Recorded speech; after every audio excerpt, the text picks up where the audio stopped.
It's getting bumper to bumper up to the South Loop and then eastbound 440 over to 24. Slow go. I'm Ken Weaver.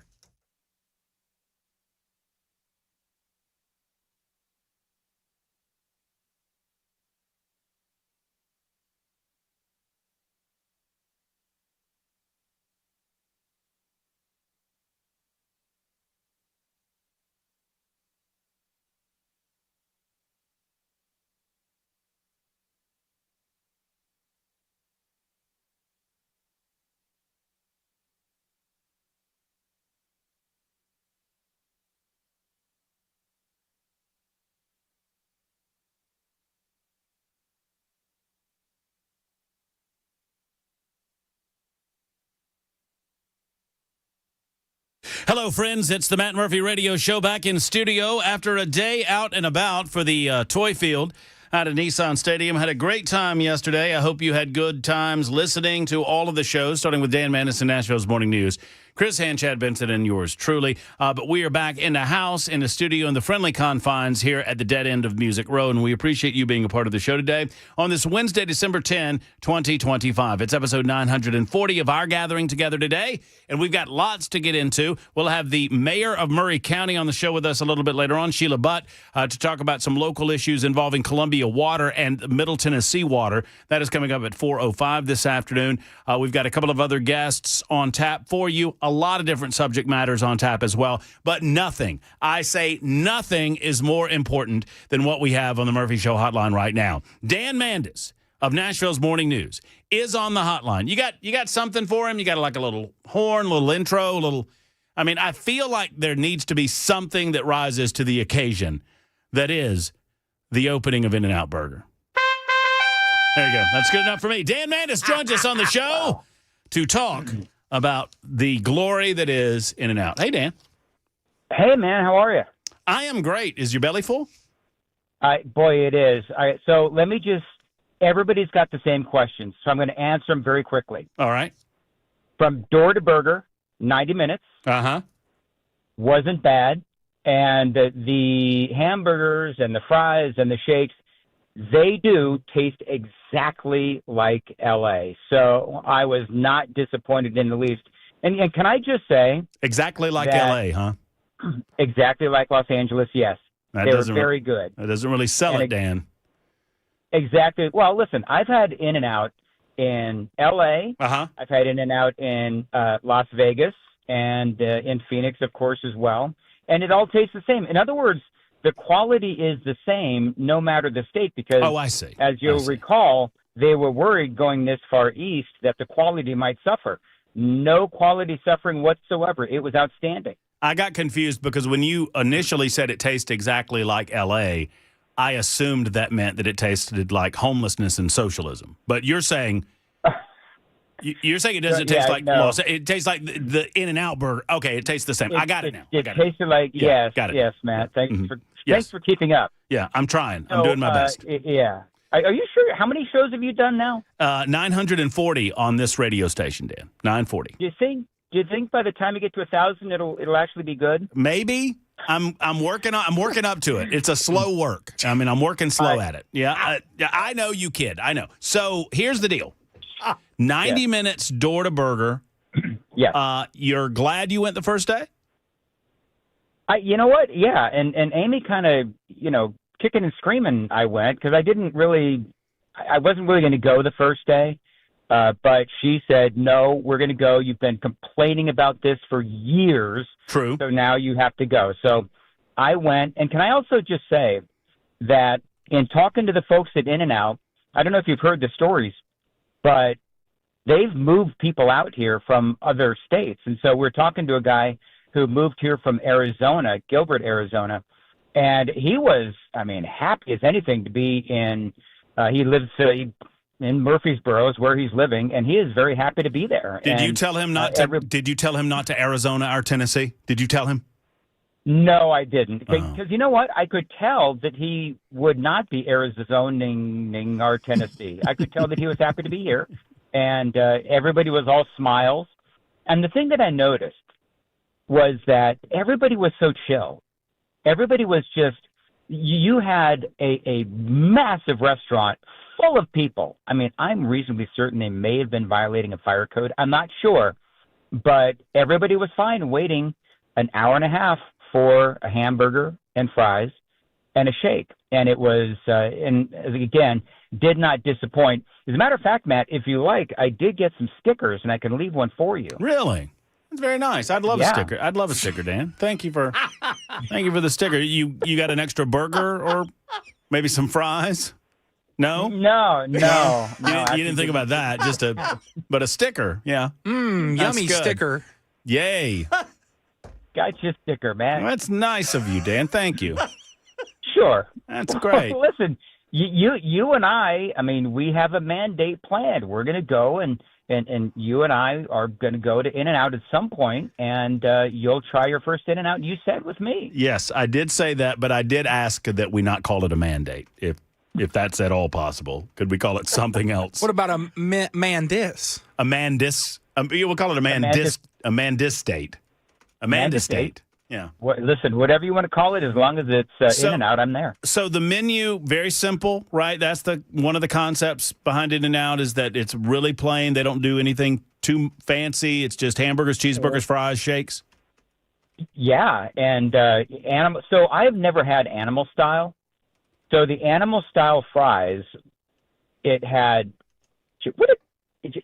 like melted cheese, spread, and grilled onions. So animal style, if you're going to take somebody out on a date, don't get animal style because it is disgusting to look at. And I mean, Amy and I sleep in separate rooms anyway because of my hours, but I'd be sleeping on the couch if we were in the same room because she had the grilled onions, and it's been well documented on my show that Dan, I can't do onions. Isn't she sitting right there, Dan? Maybe you should driving. Maybe you should be quiet right now. She's gonna pull over and put you out. She's gonna get him, man. Mandis is like, Amy had those grilled onions, and I know how that goes. What? What are you saying? She's going to be sleeping by herself. Also, the other thing I loved was they were giving away In-N-Out hats. Yeah, they were probably giving away In-N-Out stickers, too, which is the only reason that I got one. Oh, you know what I have, Matt? Actually, I didn't realize this. Amy actually grabbed an In-N-Out hat, so I can give you an In-N-Out hat if you'd like it. Oh, you can have a side item with your sticker. That's nice. I can have a little hat and a sticker and no hamburger. So animal style is a reference to the fries. It is in reference to the fries, yes. I've never had animal style. I was going to try Amy's animal style, but then I looked at it and I smelled it and I decided not to. Well, I can't. Several people on the Super Text line, they're wondering how in the world Dan Mandis can call himself an In-N-Out aficionado without ever trying animal style. And I say to each their own, Dan. I'm not attacking you over that. I think it's good. I think you know what you want. What did you have? So I had a number 3. No grilled onions and no cheese. So the number 3 is basically a hamburger with basically their secret sauce, which is Thousand Island dressing, and tomatoes and way to ruin the secret, lettuce. Dan. I mean, I'm sorry, but it's not. It's not really a secret. It's just really good, and that's what I had. And then I had the French fries and a chocolate shake, which I was unable to finish, but. And Amy had, as I said, she had the cheeseburger and a strawberry shake and the animal-style fries. Oh, see, I knew there was a and hopefully the smell will be gone by this weekend, if you know what I mean. No, Dan, I don't know what you mean. Why don't you tell us? I am certain that I have zero idea what you mean. But here's what I do know. Dan Mandis does not like onions. I know that. No, I do not like onions at all. As a matter of fact, if you go to McDonald's and they accidentally put onions on my hamburger there, I scrape them off. Scrape them off, do you? Dan, I got a question. I do. All right, Jackson has a question, Dan. Dan, how are you a pickle guy on your burger? No, I don't do pickles. I'm a very simple guy, Jackson. I'm a simple guy with simple taste. I don't like a lot of ingredients. Simple, plain, boring. Yeah, all of these are synonyms. Because I think a pickle can make or break a burger.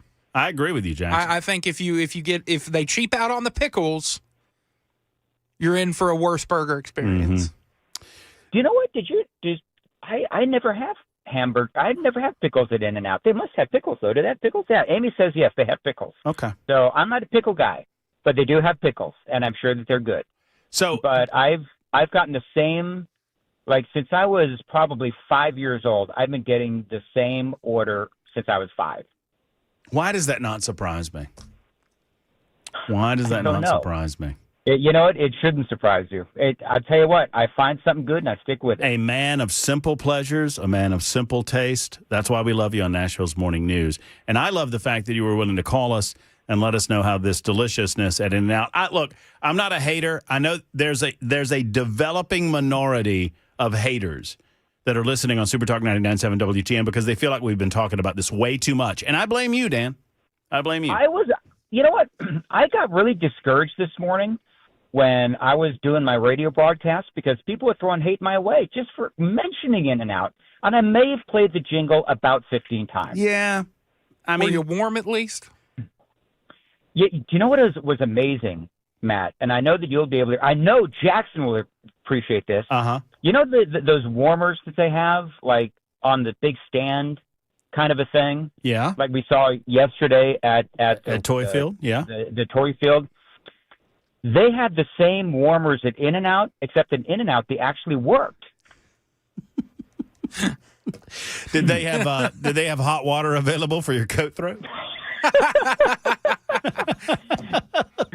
You know what? Luckily, I didn't need any hot water for the throat coat. I was not talking too much in line, but and by the way, I'm pretty sure there were some WTN listeners there because I got a couple of head nods from strangers. Okay. So I'm not sure if that was random or not. Otherwise, I was getting they knew what they were doing. Head nods from people. They knew what they were doing. They gave you the old. I mean, you know the radio head nod, like "What's up?" I know what's up. You know what's up. Let's just say what's up. Yeah, absolutely. Yep, that's exactly right. Let's all be cool, but we'll give the knowing head nod. And by the way, one more thing about the folks at In-N-Out. It started raining. They had umbrellas for everybody. Mm-hmm. I mean, it was very cool. I mean, the only thing they need is a fast pass.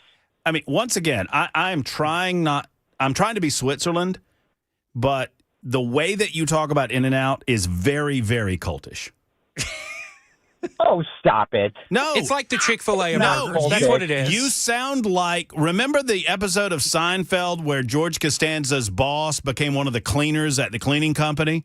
The world must be vacuumed, and we will vacuum it. That's the way you sound. They had umbrellas, Matt, and they had heaters that worked, and the shakes are delicious. Well, they are, and they are, and they are. And Jackson, okay, you need to send Jackson. See, I'm not the PD anymore. I can tell you to do this. Okay. You need to send somehow Jackson over to an In-N-Out, and I bet you if he leaves right now, today's he would the be day able to get a hamburger by 7. Today's the day, right, Jackson? RJ's back there. He's got your back. Maybe tomorrow? It's so far. What do you mean it's so far? I'm buying. This is a great idea that Dan Mandis has just presented. Dan Mandis has finally come up with a good idea, and we're not going to execute on it? We'll take it under consideration. Wow. that was for the episode 940 shot. That was all that was. That was just me lashing back. That was just me lashing back. Well, by the way, if Super Talk TV is working tomorrow for Nashville's Morning News because it wasn't working today, you will see that I bought an In-N-Out sweatshirt for $45 because you were cold. I may be rather cultish. Once I said that, I realized I may be part of a cult. You were you cold? But Dan? you know what? But you know what, Matt? Chilly? Instead of Kool-Aid, we're drinking shakes. How many flavors? 3. 3: strawberry, vanilla, and chocolate. And I have the chocolate. Well, I love Amy for a number of reasons. One, because she's making you cool again. Cool, not again. She's making you cool. Number 2, she likes strawberry shakes, and I am a huge strawberry shake fan. So I'm all in on it. Okay, very good. Yeah, very good. But you're kind of snooty about your hamburgers. I am not. I'm willing to give it a go. Actually, you know what, Matt? I just realized you can't go to In-N-Out. You know why?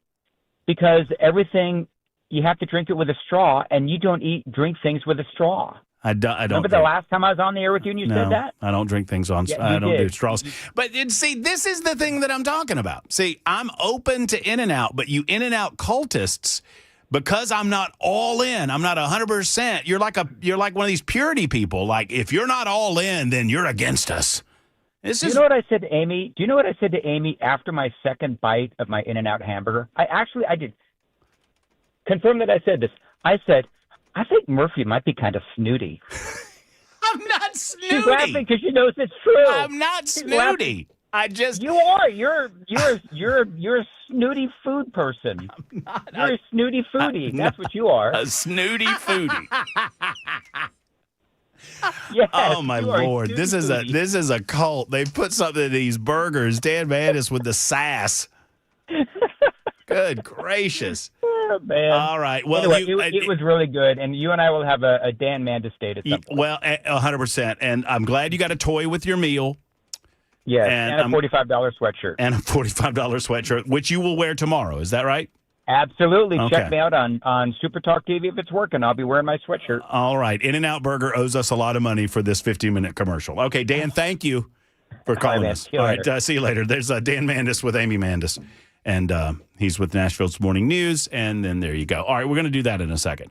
I want to do it now. You want to do it right? It's 21 after the hour. Yes, I'm supposed to stay on time. You know what? Okay, you're saying to hell with it? Yes. Okay, fine.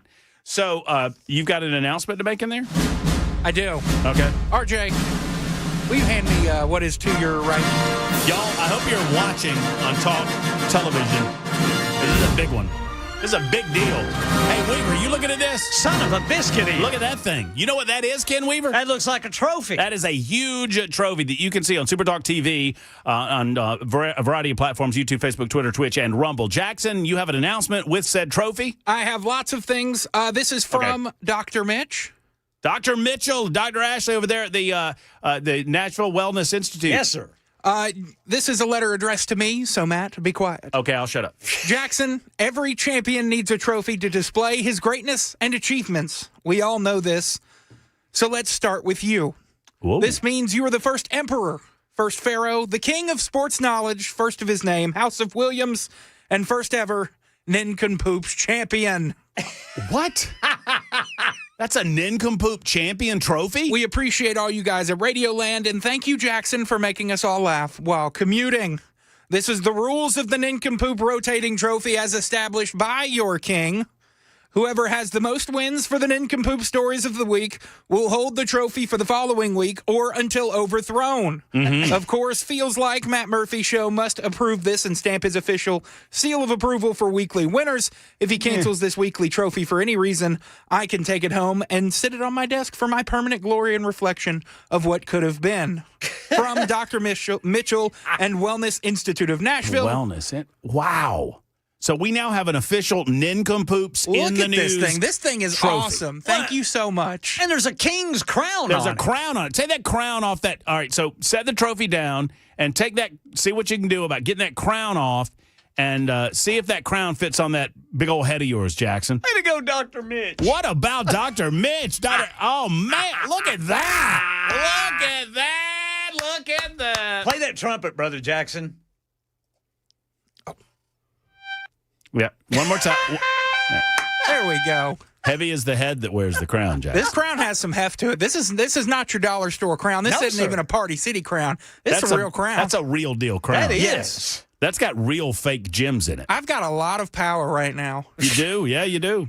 What about that? All right, take the crown off because you're making me insanely nervous because I'm fearful that you're going to just dump that and it's going to break. Read what the trophy says because the trophy is pretty badass. The trophy's huge, and the trophy has heft, too. I mean, this is not...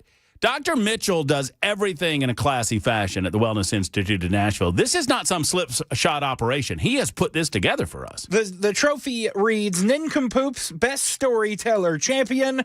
No story is too bizarre.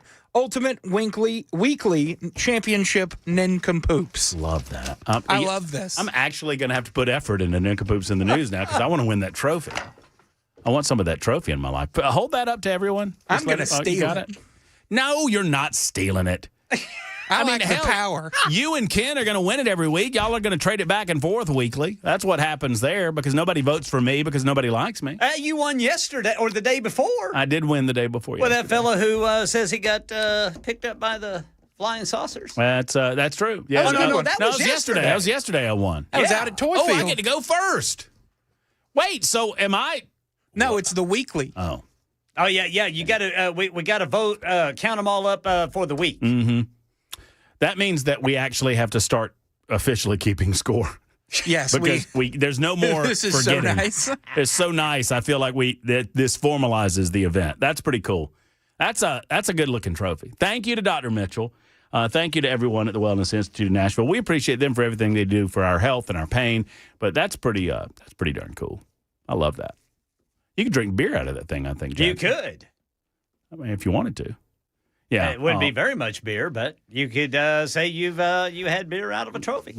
I love everything about it. All right. Thank you to Dr. Mitchell. That's pretty darn cool. That is the Nincompoop in the News Weekly Trophy, and it will be presented Fridays on the Matt Murphy Show in honor of the Wellness Institute of Nashville and Dr. Mitch and Dr. Ashley and the rest of the crew. That's pretty good. And Nadine has just written in on the chat saying, you boys have always needed to put a little actual effort into the scoreboard. You're right. It was all, Ken? Yes, sir. It was all fun and games until there's a trophy involved. Yeah. Well, and Jackson always says, I won. I know. Feels like 98. No more of that crap. There's going to be some actuaries It going feels like over. 98 in the producer's booth right now. There will be some math going on. There will be an accounting firm. Price Waterhouse is coming up in here, and they're going to be judging who wins and who loses. We're Not going you to build anymore, this Jackson. program as a championship program. Oh, is that what you're doing? Okay. Yes, and the Vols hired a defensive coordinator. I got this trophy, a crown. I'm having a great day. Nothing you can say can bring me down. I've tried to figure out something to say about the playoffs, and I couldn't come up with anything. Nope, I don't care. You don't care. You got a trophy. You got a crown. Got a defensive coordinator. We're doing good. Oh, man. Good for y'all. Y'all are doing better than the city of Columbia. There's a water vote happening tomorrow, and we're going to talk about that next on Super Talk 99.7 WTN.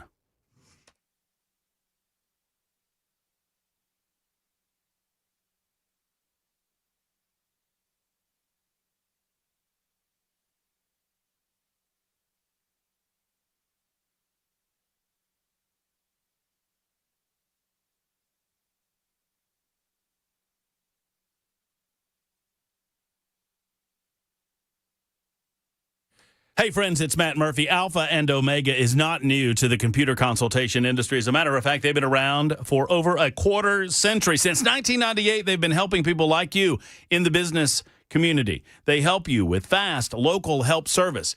Local help, meaning it comes from right here in the state of Tennessee. And friends, they'll never farm it out. You'll never talk to a chat bot. It is awesome. And I would also recommend that if you're a business owner, you communicate with Michael and his team about everything else that they can do for your IT service. Because here's the bottom line. If you're busy working on a computer and not working on your business, then you're losing money on your business. And you need to let the professionals do all of that at the Alpha and Omega computer consultation firm. Give them a call if your IT, if your contract is up, or if you just are looking for something different that can help you grow your business. They've got it at Alpha and Omega. Go to ANO.net, ANO.net, or 615-784-0096, 784-0096.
You know, all this talk of food, and I need to tell you about someplace that I do eat, and I love it. It's Uncle Bud's Catfish, Chicken, and such. It's known to be the home of all-you-can-eat fixins, and they're all-you-can-eat catfish and chicken dinners. This is down-home Southern cooking, friends.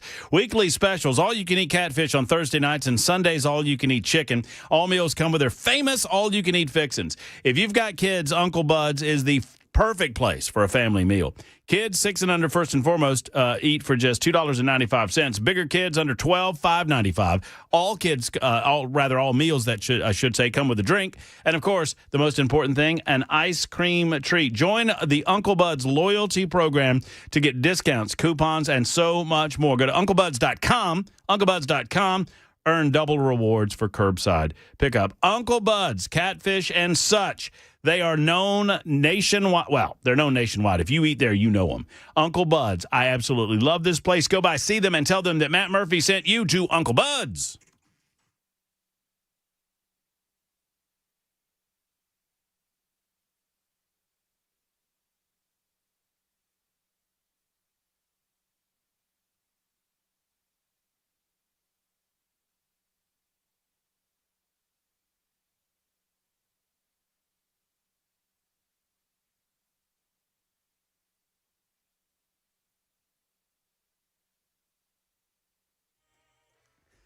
Ken Weaver with your top stories. Full forecast and traffic coming up in 5 minutes. Congressman Andy Ogles apologized on Channel 4 if his social media post about being at war with liberal judges made Nashville judges uncomfortable, but he says it is unacceptable that an unconscious woman was raped by an alleged repeat offender Somali man in August downtown. That woman later died. I'm sorry if my comments offended these judges, but they are accountable to the people of Tennessee. I represent part of Nashville. I have a job to do. This conversation should be about one thing. A woman was raped to death, and that crime was preventable. Well, the judges say Ogles' post appeared to incite violence, and they've asked Governor Lee to do something about security at the courthouse. The sheriff's department's already added more armed security, but they say there's been no threat.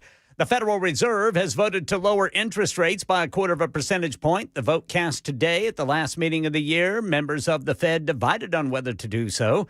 Chairman Jerome Powell said that economic picture is complicated and uncertain as inflation remains high in some areas and the labor market is slowing down.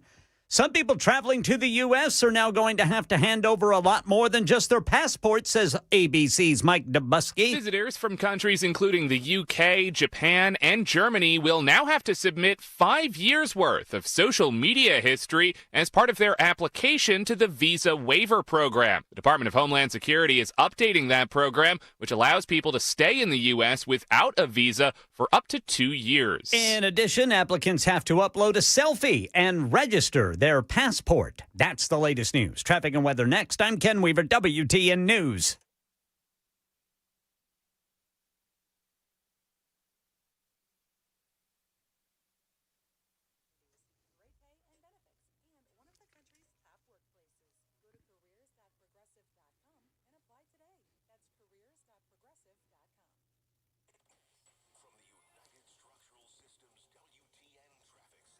Goodlettsville, injury crash, Long Hollow Pike at 65. Belmont, police reporting a crash, 440 eastbound after Hillsborough Pike, 21st Avenue, exit 3. And Donaldson, police say there's a crash, Lebanon Pike, west of Briley Parkway. I'm Ken Weaver.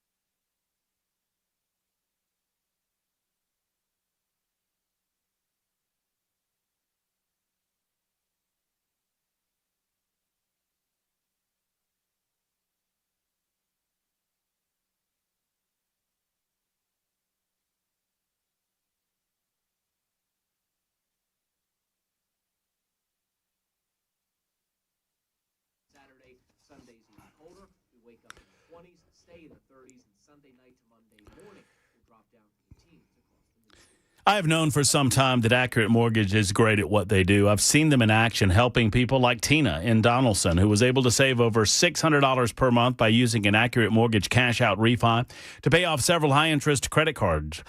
Even though her rate went up a little bit on her mortgage, she was still ahead by well over $600 a month. And her plan is to use that money to pay off her new mortgage in record time, 10 years early and be debt-free. How about that? Well, I knew these stories, like Tina's and many, many others. But now I'm experiencing it myself. I'm working with Mike and the rest of the team at Accurate Mortgage as I prepare to buy my own home. Closing happening at the beginning of January. Very excited about it. And I'm excited because we're going to get great rates. We've got the best service around with Accurate Mortgage. They are a team that can help you in Middle Tennessee, whether it's a refi or you're thinking about buying. Interest rates are finally coming down a little bit. And we got some great news just today on that front. And unlike the big online lenders, Accurate Mortgage, you're not just a number to make a quick buck. They know your name and they know your story, and they're going to help you individually. Accurate Mortgage, NMLS 129944. Rates and terms subject to change. Equal housing lender. Visit them today at AccurateMTG.com.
Hi, friends. It's Matt Murphy. All this talk about eating hamburgers and catfish and such makes me think that maybe, just maybe, you're thinking about losing a little weight. Well, if you've worked hard at losing some weight, but you can't get it all off, if you got these trouble spots in your gut, your love handles, your neck, wherever it might be, why not call Contours LLC? The folks at Contours have an incredible technology, and I've taken advantage of this. It's red light technology, the perfect solution to get rid of stubborn fat that keeps you from looking your best. It is pain-free, it is effective, it is non-invasive, it is safe, and it works. And I'm a testimony to the fact that it works.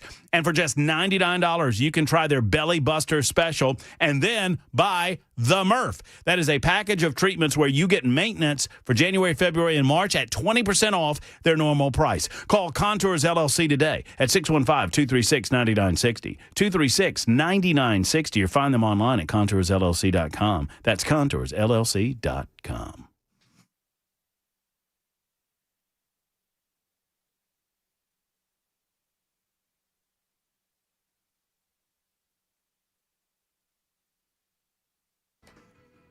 Super Talk 99.7 WTN, Matt Murphy and the Matt Murphy Radio Show. It is 39 minutes after the hour. Glad to have you along for the ride. Coming up in just a little bit, about 4:05 today, we will welcome Sheila Butt to the show. She is the mayor of Murray County down Columbia way. Not to be confused with the mayor of Columbia, which is Chaz Moldy Mulder. But Sheila knows what's going on when it comes to the situation involving Columbia. And I think all of us need to understand what's going on because it might ultimately impact all of us. Columbia is considering a water rate hike. And when I say all of us, here's what I mean. That they are expanding their ability to provide water in Middle Tennessee with a new intake and a treatment plant. This is a local story that hasn't made, I don't know, a lot of news, but it should because it could impact your water rates by up to 150% for the next 5 years. And they're voting on this deal like tomorrow night. So here's the background story. Colombia's city council is considering a bill that would raise water rates up to 20% per year for 5 years to pay for a new, what they call drought-resistant, disaster-resistant intake from the Duck River and a water treatment plant. The way that this would happen, it's my understanding, is they would borrow the money from the state and they would have to repay the state. The rate increase would affect Colombia Power and Water Systems' 27,000 customers, would impact customers of other water systems that purchase water from Colombia Power and Water Systems. Colombia's water utility currently sells water wholesale to systems in Murray County, Spring Hill, Mount Pleasant, and that serves roughly another 35,000 customers combined. So this is impacting some 60-plus thousand homes in our area. Colombia Power and Water Systems also requested the city council increase the water impact fees, a fee paid by the new water customers to help cover the cost associated with increased demand. According to the Tennessee Lookout, Colombia Power and Water, their rate and impact fees would allow Colombia's water utility to secure federal and state low-interest, long-term loans. They're borrowing money needed to finance the majority of what used to be. I was told yesterday this project several years ago was listed at about $260 million. Now it's $520 million. These loans require substantial stress tests to ensure the utility will be able to pay back the funds in a timely fashion. Columbia Power and Water Systems President and CEO Jonathan Hardin said that anticipated growth in the utility's customer base and increased income from higher new customer impact fees cannot be considered in the loan process. Several members of the public, including Murray County commissioners who spoke about the potential impact to their constituents, urged the council to pause and consider other options that would place less burden on citizens, particularly those on fixed income. Gabe Howard, for example, who represents District 8 on the Murray County Commission, said he supports the higher impact fee proposal, but that fee should have been raised years ago to better distribute the cost of the system expansion among those who contributed to the increased demand. Bottom line is this. Here's what I don't like about this. Right now, Mount Pleasant and some of the surrounding communities, they're buying water from Columbia Power and Water.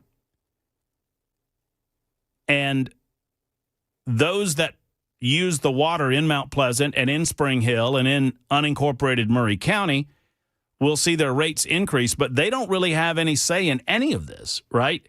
Except to go to their local communities and demand that they buy water from someplace else.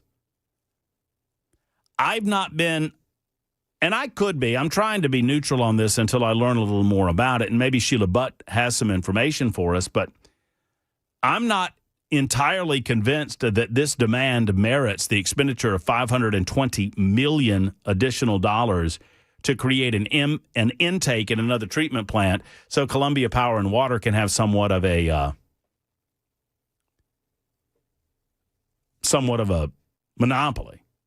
Vice Mayor Randy McBroom said Columbia Power and Water would have to come to the council every year with an independent study to see an annual rate increase.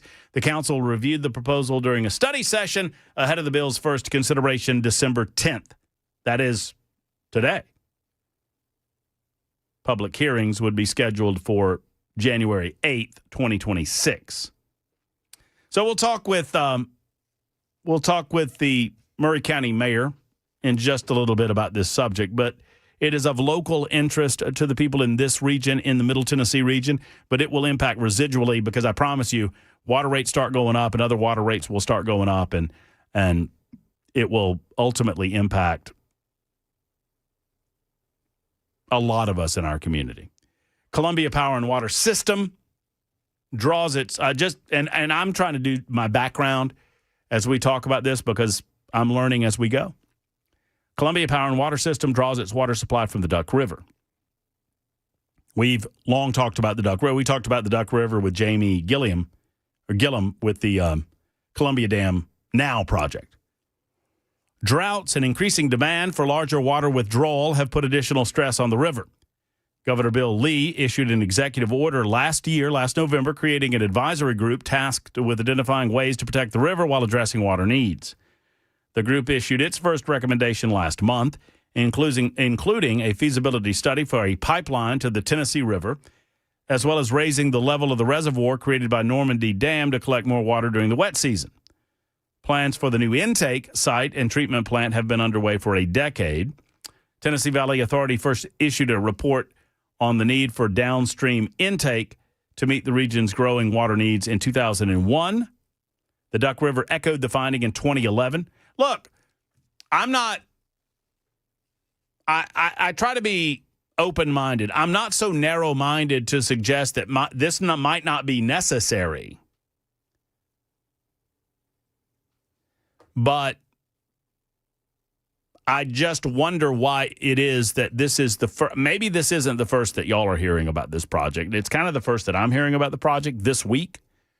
And so we're trying to get our sea legs underneath us before this anticipated vote tomorrow night.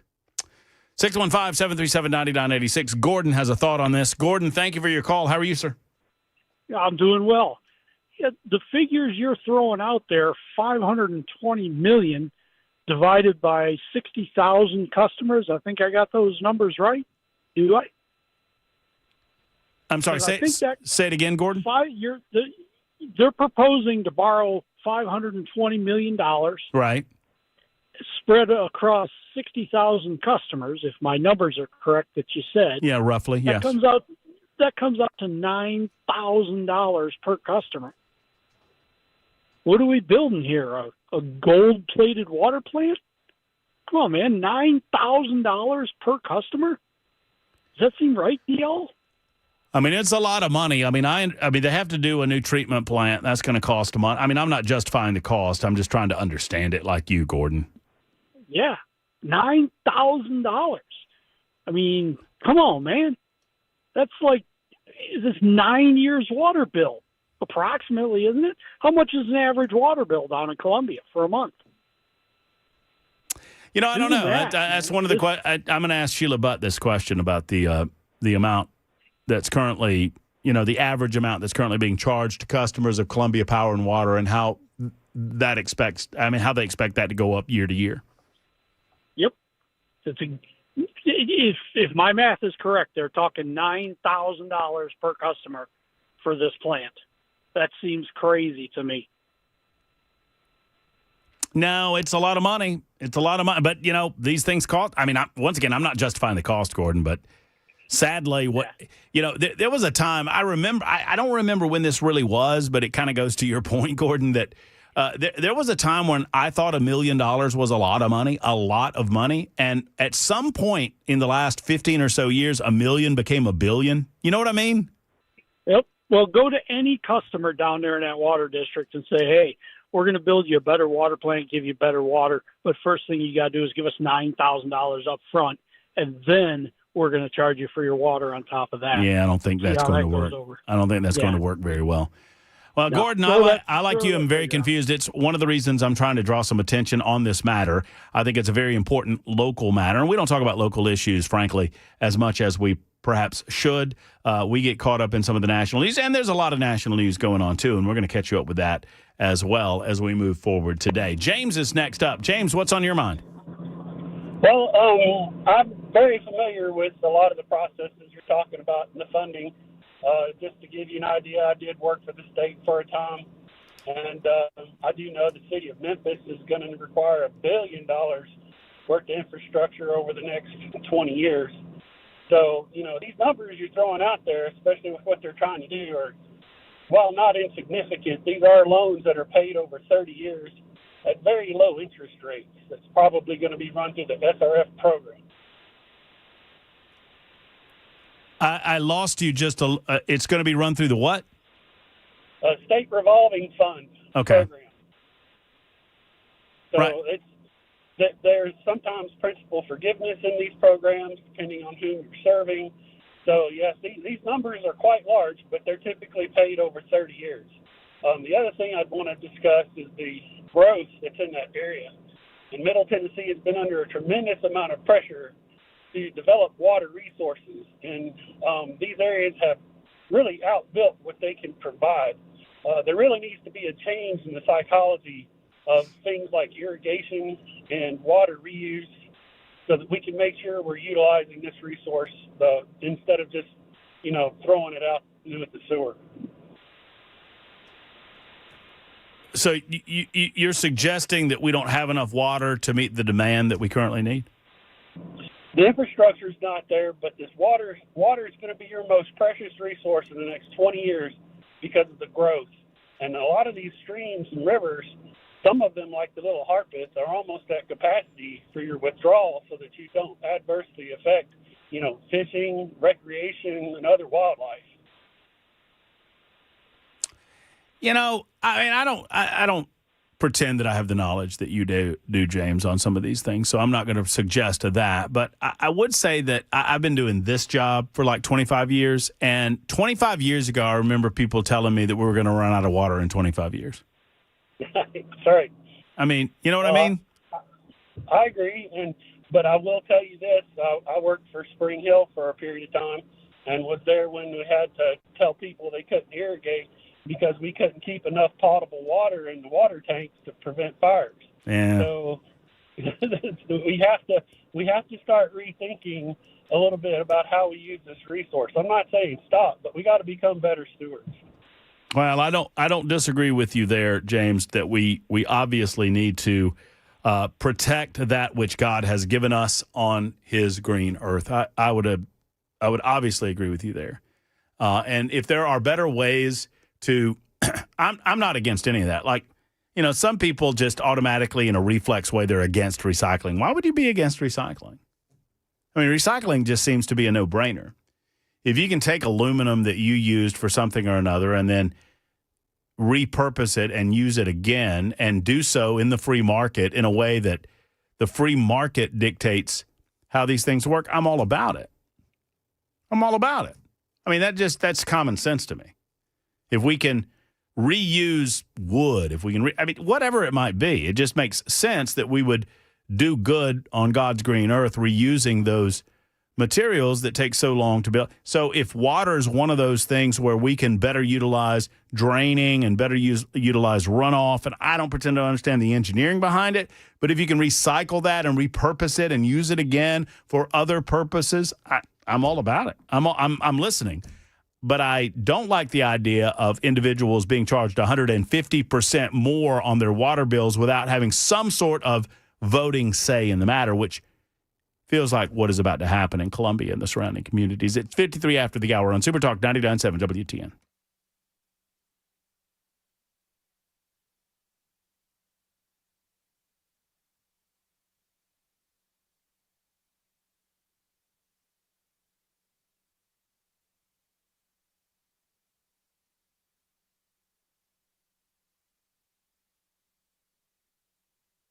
Hello, friends. Matt Murphy for Savory Spice. Savory Spice has all things nice for the holidays. Now, I want to talk to you about two things at Savory Spice. Number one, gift giving. So if you have a loved one that loves their way around the kitchen, they like making things for folks, you need to go to Savory Spice and get the gift giving done this holiday season because they've got everything for the cook in your life. Number two, if you are the cook and you need to restock on some of these delicious unique flavors that they have only at Savory Spice, it's time to get down there because they've got great prices. They've got great holiday blends. They've got great things for the baker in your life. They've got great things for the holiday season, and they want to see you at Savory Spice. Savory Spice, the one and only. Let's get to it. Let's get down to Franklin, just off the square. You'll smell it before you see it. Holly, David, and the rest of the crew want to see you at Savory Spice.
Hey, folks, Matt Murphy for Advanced Hair. Friends, have you looked in the mirror and noticed you see a little more scalp than you have in the past? Let's talk about your hair, because if you're losing it and you know that you're losing it and you desire to get it back, Advanced Hair is the one-stop shop for all things advanced and simple one-day treatment, which offers life-changing results. I've seen it with my own eyes.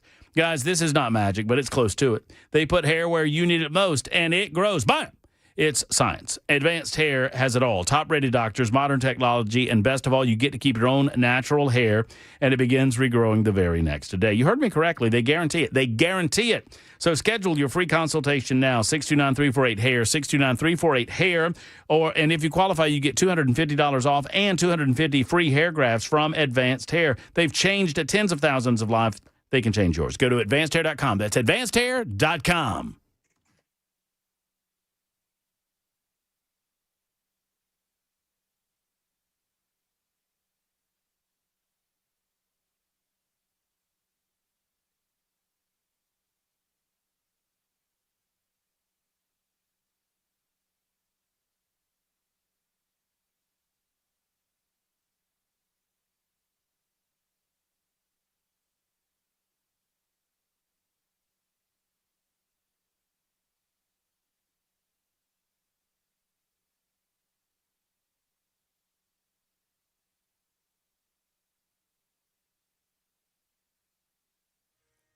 Congress getting ready to vote on a $900 billion defense policy bill. We'll tell you about it coming up at 4 on Super Talk 99.7 WTN. Super Talk 99.7 WTN. 9482 says, I'm against forced recycling. I'm against forced recycling, too. I would prefer volunteer recycling. Nobody said, I don't necessarily think that we should force recycling. I think we should all, recycling just seems to be a no-brainer to me. But in terms of government forcing it, no, I disagree with that I disagree with that level of government fiat.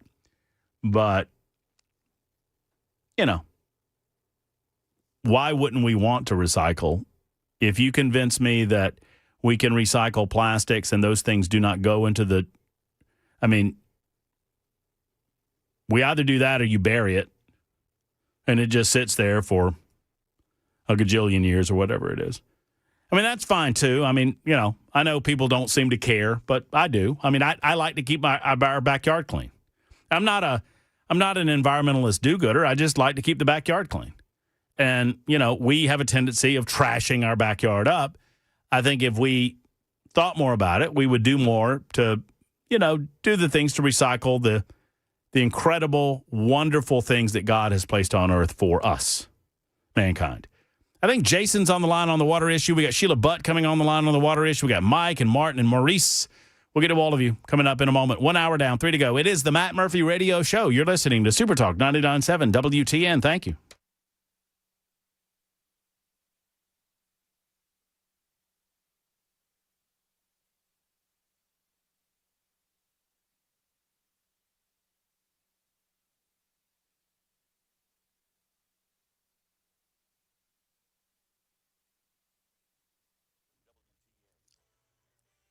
Four o'clock on the dot. I'm Ken Weaver with your top stories. Got the full forecast and traffic in 5 minutes. And in our nation's capital, the House set to vote on a 3,000-page bill that authorizes military spending for the next year.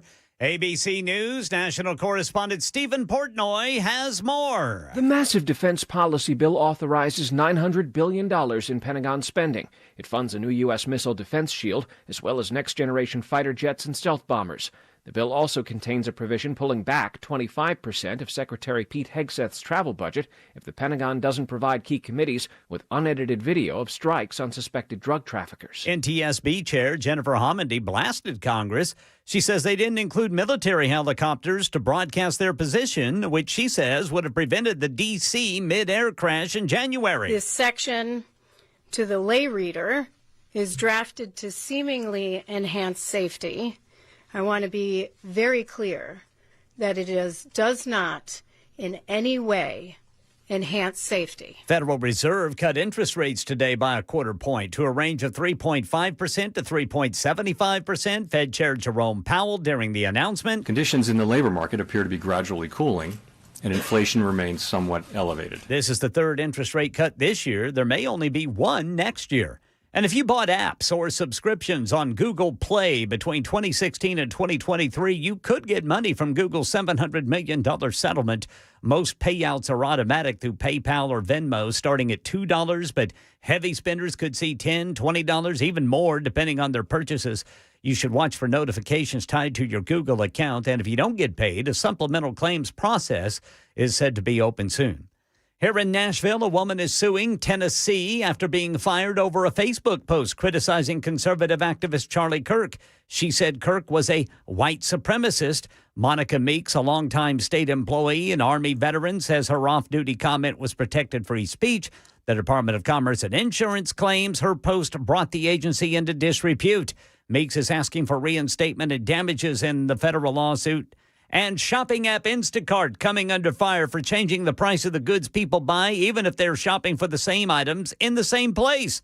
The study, a joint venture between Consumer Reports and Groundwork Collaborative, found that prices for common grocery items like eggs, crackers, and peanut butter rose by as much as 23%. We get more from ABC's Elizabeth Schulze. In total, 3/4 of all of the grocery items were offered at different prices. So I spoke with one of the researchers who said what's happening here is that Instacart is basically using AI to make those price changes in real time. It's trying to test how much it can raise prices before customers take something out of their cart. Instacart says they've used the AI price modeling, but said it's only for the short term. That's the latest news. Traffic and weather next. I'm Ken Weaver, WTN News.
Belmont area, police reporting a crash 65 northbound after Wedgwood Avenue. In Goodlettsville, police say there's an injury crash. This is on Long Hollow Pike right there at 65. Back to the Belmont area now where police say there is a wreck 440 eastbound after Hillsborough Pike, 21st Avenue, exit 3. And then in Donaldson, a crash reported Lebanon Pike just west of Briley Parkway. I'm Ken Weaver.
Super Talk 99.7 WTN. My name is Matt Murphy. This is the Matt Murphy Radio Show. Thank you for being around. It is 7 minutes after 4 o'clock.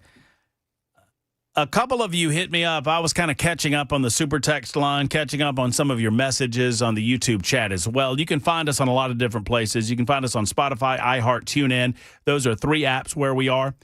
You can also find us on our own, Super Talk 99.7 WTN. Take us wherever you go on your smartphone technology or whatever you might be carrying with you from an app perspective. You can also find us on Talk TV, YouTube, Facebook, Twitter, Twitch, and Rumble. YouTube, Facebook, Twitter, Twitch, and Rumble, where you saw the big award. Jackson Williams is the initial recipient of the Nincompoops in the News Wellness Center of. So I'm trying to figure out what to call it, Jackson. We got to come out with the official name. And call it mine. I flipped around. Okay.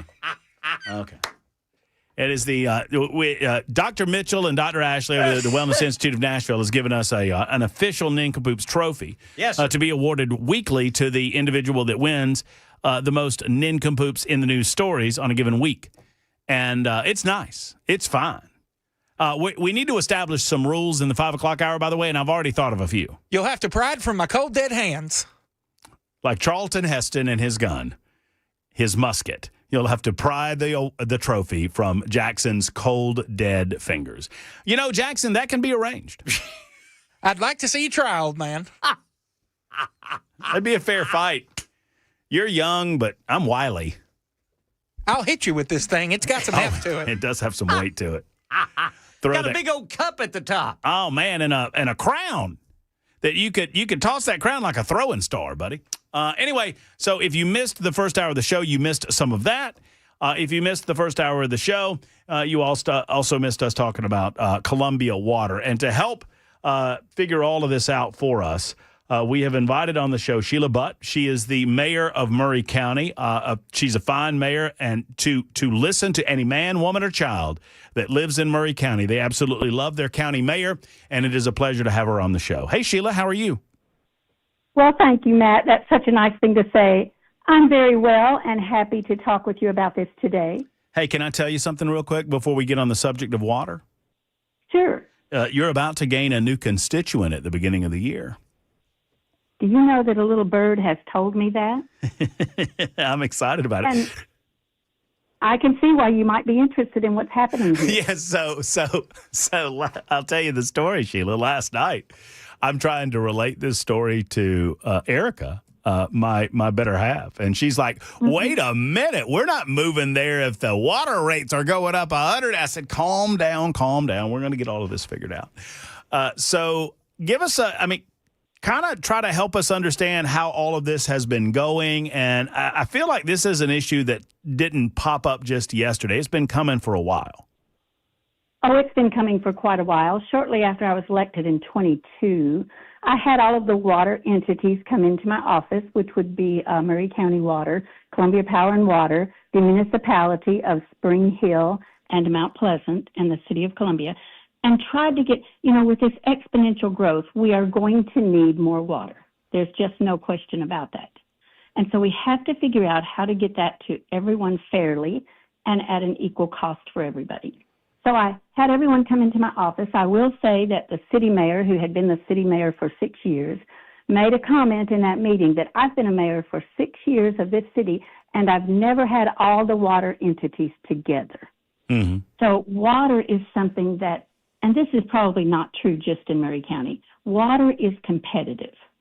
Every water company wants the most ratepayers and the most territory. Mm-hmm. That's just the way it is. It's a competitive thing across the state of Tennessee. So I got everybody together in my office because there is one entity in Columbia, and that's Columbia Power and Water, who controls most all of the water in Murray County, in the city of Columbia, in Spring Hill, and a whole lot of Mount Pleasant. In other words, they sell the water to these other places. Mm-hmm. So we get together and talk about what territory, who's got, and how we could work together so that everybody could pay the same for water. Why don't we start a water authority? That was my first question to all of them. We could have a board and we could start a water authority. Everybody could work together with their assets and depreciation. All of us work together, and on economies of scale, our water would be cheaper. Well, at that point, Columbia Power and Water said, oh, that would be good. We want 8 people on the board. Maury County Water can have 1 person, and maybe the municipalities could have a person or 2. And it might have been a little better than that. They might have said 2 or 3, but clearly they wanted control still of all the water in Maury County. So that was pretty upsetting because you have to pay on top of what they pay. Of course, everybody that buys water from them has to pay on top of that. Right.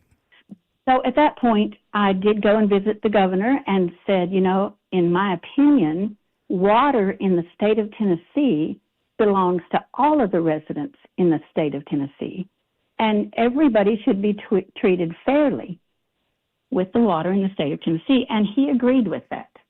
So I asked to be appointed to the Duck River Agency, who has overseen a lot of the water, but they don't have any really governing authority. They might help with some funding, but they don't govern any of the water. So then that's when, a few months later, the governor did the Duck River Water Planning Partnership. So we could look at conserving the Duck River and how everybody could get water equally. What's coming out of that study is that we have asked the governor for the money for a study to regionalize, and regionalization, true regionalization, doesn't mean that one company has all the water and they're willing to share it and contract it with everybody else. True regionalization would mean that you have a member from each water entity, you have the mayors of the 2 municipalities, the 3 municipalities, and the county mayors, and we have water authorities across the state that are working like that. So most everybody loves that idea except for Columbia Power and Water. Now, I don't want to frame this as a city versus county problem. The problem is that tomorrow night, the city council will be voting on a $500 million project, 7 members of a city council that will affect everyone in all of Maury County, including the 3 municipalities.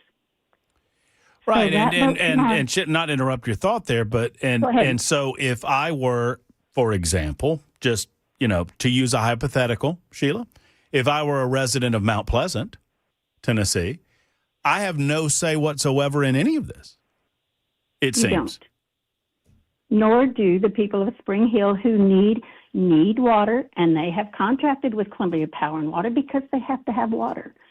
So they're not having any say in how much that's going to cost them. 7 people on that city council tomorrow night are going to vote on a huge financial and infrastructure decision, and every single ratepayer in Maury County and the 3 municipalities are going to pay for it. It feels to me that whatever frustration you have, it's out of the genuine interest that you had in getting some equitable representation for these other municipalities in these unincorporated areas, and Columbia Power and Water kind of shut that down. That's exactly right. And they went through they had a representative on the Duck River Water Planning Partnership, and they've been through all of that. And then all of a sudden, after we have said we want to have these regional studies, let's look at it and see how we can all work together, make the water supply fair for everyone. And now they're pushing through this $500 million project that will raise rates in all of Maury County 148% in the next 5 years. I personally have about a $100 water bill every month. My water bill in 5 years will be $250. Whoa. Your water bill is $100 already, and it will go up to $250. Yes. Now, we live on 28 acres, and we occasionally water dogs and cows, and ours is probably higher than most. But that being said, you have people in Maury County who have lived here for 50 years, many who are on Social Security. For their water bill to go up 148%, well, they'll be saying, just like you were saying, well, I can't move there for a water bill of $250. So that will hurt us all the way around. Is there a real, in your opinion, is there a real and present need to do this right now without addressing some of these other underlying issues prior to doing it? No, absolutely not. There's not. We have a lot of water allocated to Ultium, to different places that is not being used right now. You know, you have to say it's available, but we have right now it's not as dire as it's being made out to be. Not to mention, Murray County Water has contracted with HB&TS for 3 million more gallons on the east side, and that's being paid for mostly by developers. We have the opportunity to get 4 more gallons, thousands of gallons, for $51 million. So there's 7 million gallons of water available on the east side, probably in the next 18 months. So we're only getting 12 million extra gallons for that $500 million price tag from the Duck River. Do you think? Go ahead. I'm sorry. So getting water on that east side will take a lot of pressure off of what Columbia Power and Water is having to supply to Murray County Water. So they will have water availability for a while. The sole reason for the Duck River Planning Partnership was how to figure out how we can work this together on the economies of scale and make it cheaper for everybody. But pushing this on through sets everybody in Murray County up for the next 5 years for a 148% increase, and there's no going back on that. Now, there are comments that, if it doesn't cost that much, we won't raise it that much. But you and I both know how that turns out. Yes, I do. We need to have a true regionalization study, and that might not just include Murray County. That might include Marshall County, Chapel Hill, Giles County. A true regional authority could have more than just Murray County, and probably should. But that needs to be looked at before we make any kind of decision on a $500 million project that we're going to be paying for from now on. Are there other options for places like Spring Hill, unincorporated Murray County, Mount Pleasant? Are there other water options other than Columbia Power and Water for them? Not at this moment. Now, Spring Hill is certainly working on other options. They get a little bit of water, I think, from the Cumberland, but not much. Most every bit of the water here, except for Mount Pleasant, who has wells and some other options, all comes from Columbia Power and Water. Mm-hmm. And there's another problem with that, Matt. Whoever controls the water controls who gets letters of availability for building and who doesn't. So they actually, in essence, control the growth. So that's why Murray County Water was started in the first place, because Columbia Power and Water didn't want to go out to Hampshire and they, for 3 people, mm-hmm. when they could go to a subdivision for 200 people. Mm-hmm. So Murray County Water was created to take care of that rural area, still having to buy their water from Columbia Power and Water. So what you're setting up here, if they vote for this tomorrow night, is a 148% increase over the next 5 years, and having to pay off a $500 million loan for 30 or more years, and every single person being impacted in this area, with the city being able to decide where the water goes at any point, and people being disenfranchised in the other municipalities and across Murray County. And you might not be the right person to ask this question. Sheila Budd is our guest. She is the mayor of Murray County, but I'll ask it anyway. What do they say when someone like yourself says we should have some seat at the table for the residents of Mount Pleasant, or we should have a seat at the table for the residents of Spring Hill, or we should have a seat at the table for other folks in Murray County to help make these types of decisions through something like a water authority? What's their response? Their response is basically, we've contracted with Spring Hill. They're on board with us. Spring Hill has contracted with them because they need water. Right. A true regional water authority is not one city entity controlling everybody's water. No, it's a partnership. So when we started talking about a regional authority, they just kind of took on the mantle that will be the regional provider. But that is not how it works. Well, it sounds like they have a monopoly and they want to keep it. I think you're 100% correct. I do. Well, and so that vote tomorrow night is very important because it impacts my children, who everyone live right around here, my grandchildren, because this is a 30-year commitment, really the commitment almost outlives the answer to the problem, because 12 million gallons is about a 20 to 25-year answer. In your opinion, Mayor Butt, what is the best case scenario for tomorrow night? Is to table the vote and get more public input, or what? They have two options to make it fair for everyone. And this, like I say, I'm the Murray County mayor. So I have to try to make sure that everybody in the county and even the 3 municipalities have a seat at the table. Right. That's what this is about. They need to either table it, or I'm amenable to putting up for referendum. But they would be better off to table it, and let's look at some of these regionalization studies, because we're going to have 7 million gallons possible on the east side before we commit to anything like this. And if I have my way, I would like to see us have a water authority before we ever commit to $500 million project.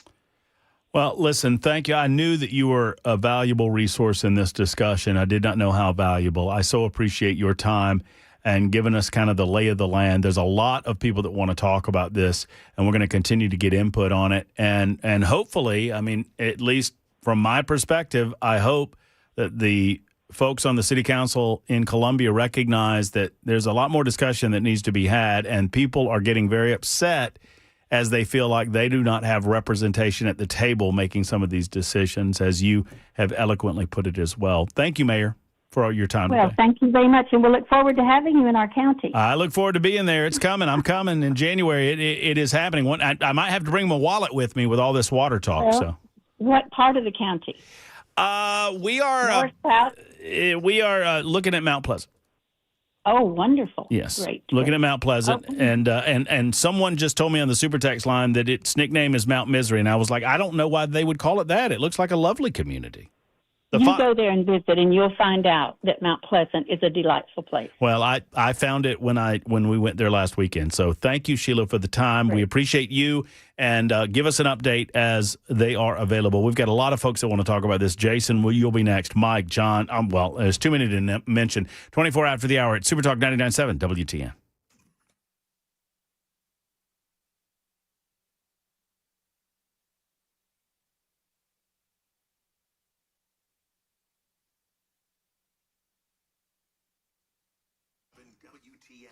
If you are looking for an incredible Christmas gift, I mean, just a one-of-the-kind, one-off, out-of-this-world gift for the adventurer in your life, I've got an idea from Tennessee Flight Training.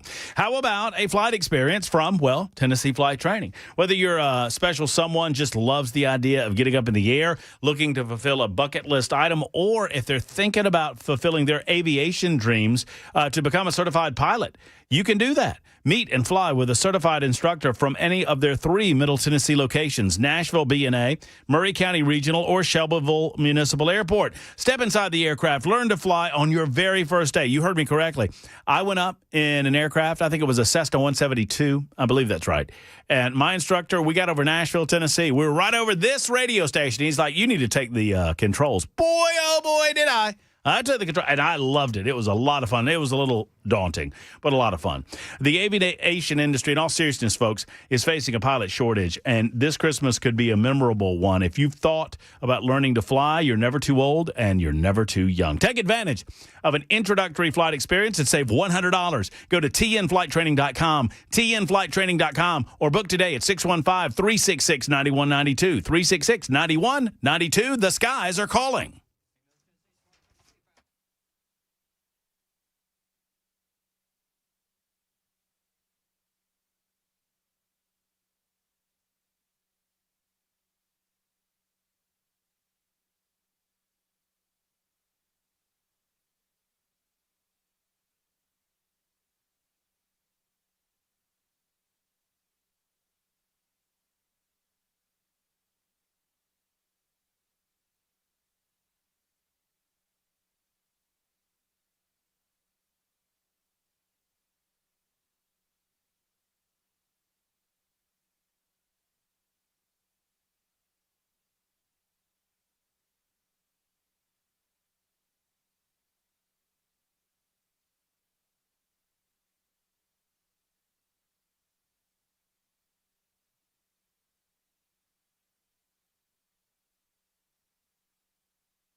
Hello, friends. It's Matt Murphy for Cover Nash. Cover Nash is your go-to resource for all things health insurance. And let me tell you something, friends. Shane Ring is helping people by the buckets. I mean, by the barrels, by the bushel. He's helping folks just like you manage your sky-high deductibles as they become more and more apparent to you as the year approaches, the new year approaches, 2026. It becomes apparent that premiums are going up for 2026, and in some cases tripling. Deductibles are going up as well, and people can't handle it, so they're calling Shane. But he is your concierge, truly. He can handle all of your telephone calls. He's got a staff, a team of professionals right there in Brentwood, Tennessee, and he loves taking your calls, loves sitting down with you and helping figure out problem-solving techniques that gets you better health insurance for less money. That's what it's all about, folks. If you're self-employed, uninsured, or simply tired of paying too much, it's time to call Shane Ring and Cover Nash. Do this today. 615-465-0023, 465-0023, or covernash.com. Covernash.com. Coverage on your terms, not the government's.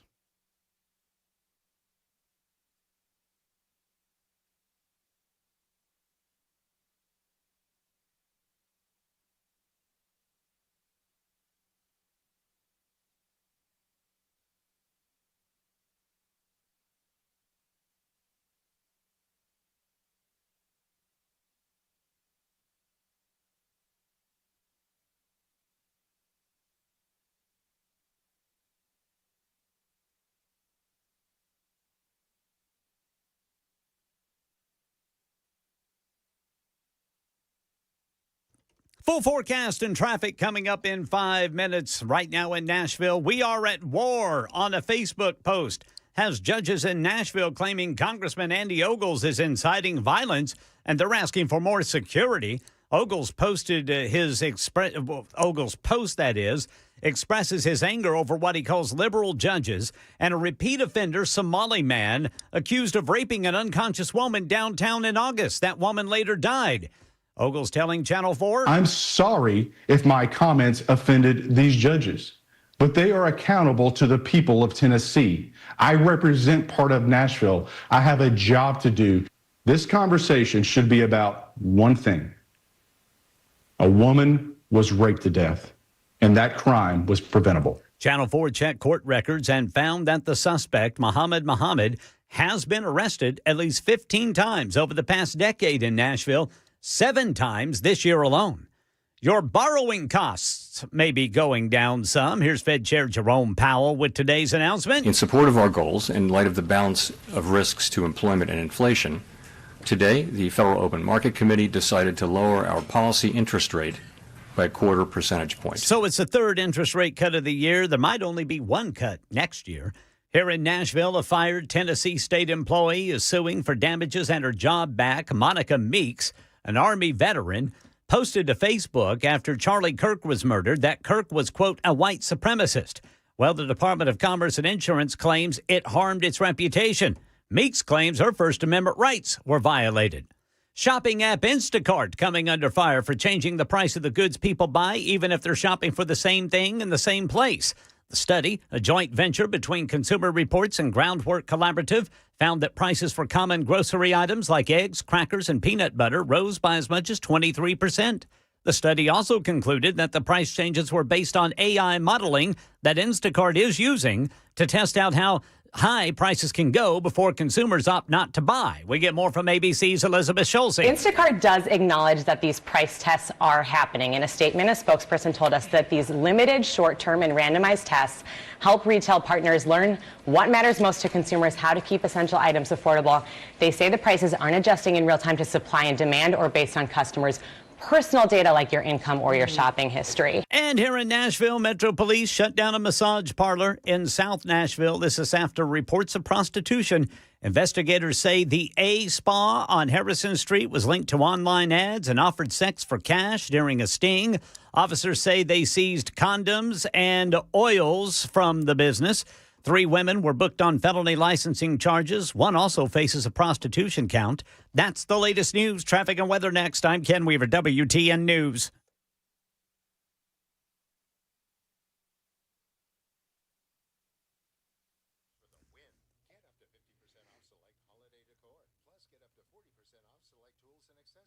Shop Lowe's December deal drops today. Simply check out pink and while supplies last.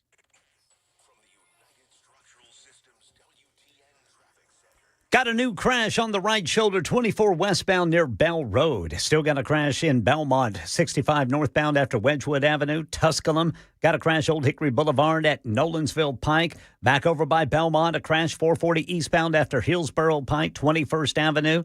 And then in Hermitage, a crash 40 eastbound before Stewart's Ferry Pike. And in Madison, an injury crash, Old Hickory Boulevard, westbound at I-65. I'm Ken Weaver.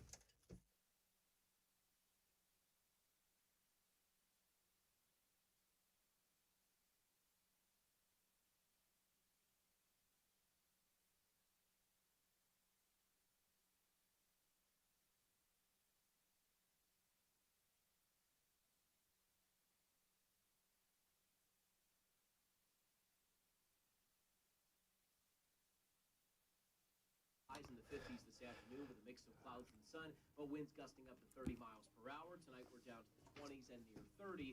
Tomorrow will be a chillier day. We're in the 40s in the afternoon, mixing clouds and sun. Right back into the 50s on Friday, and temperatures drop into the 40s again on Saturday. Sunday's even colder.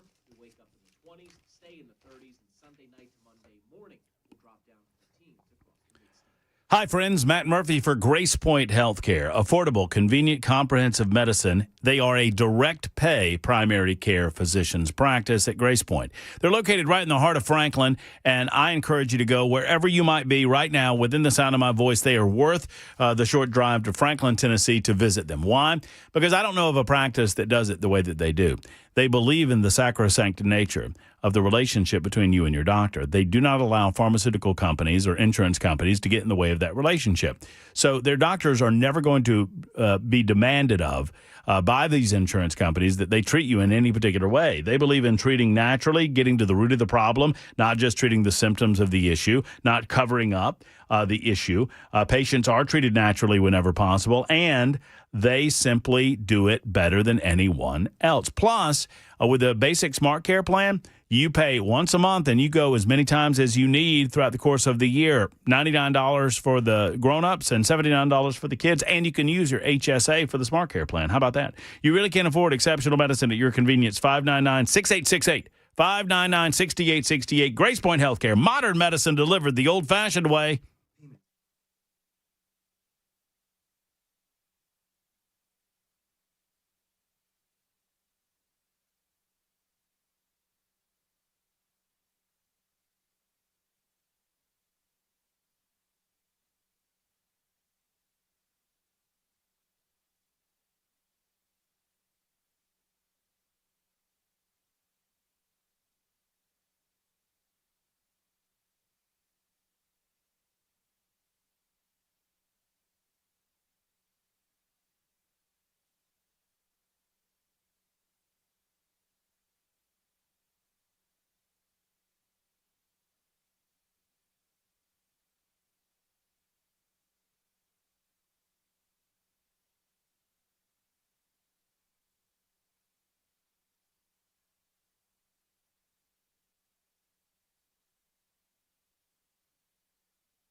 I am just managing a media conglomerate.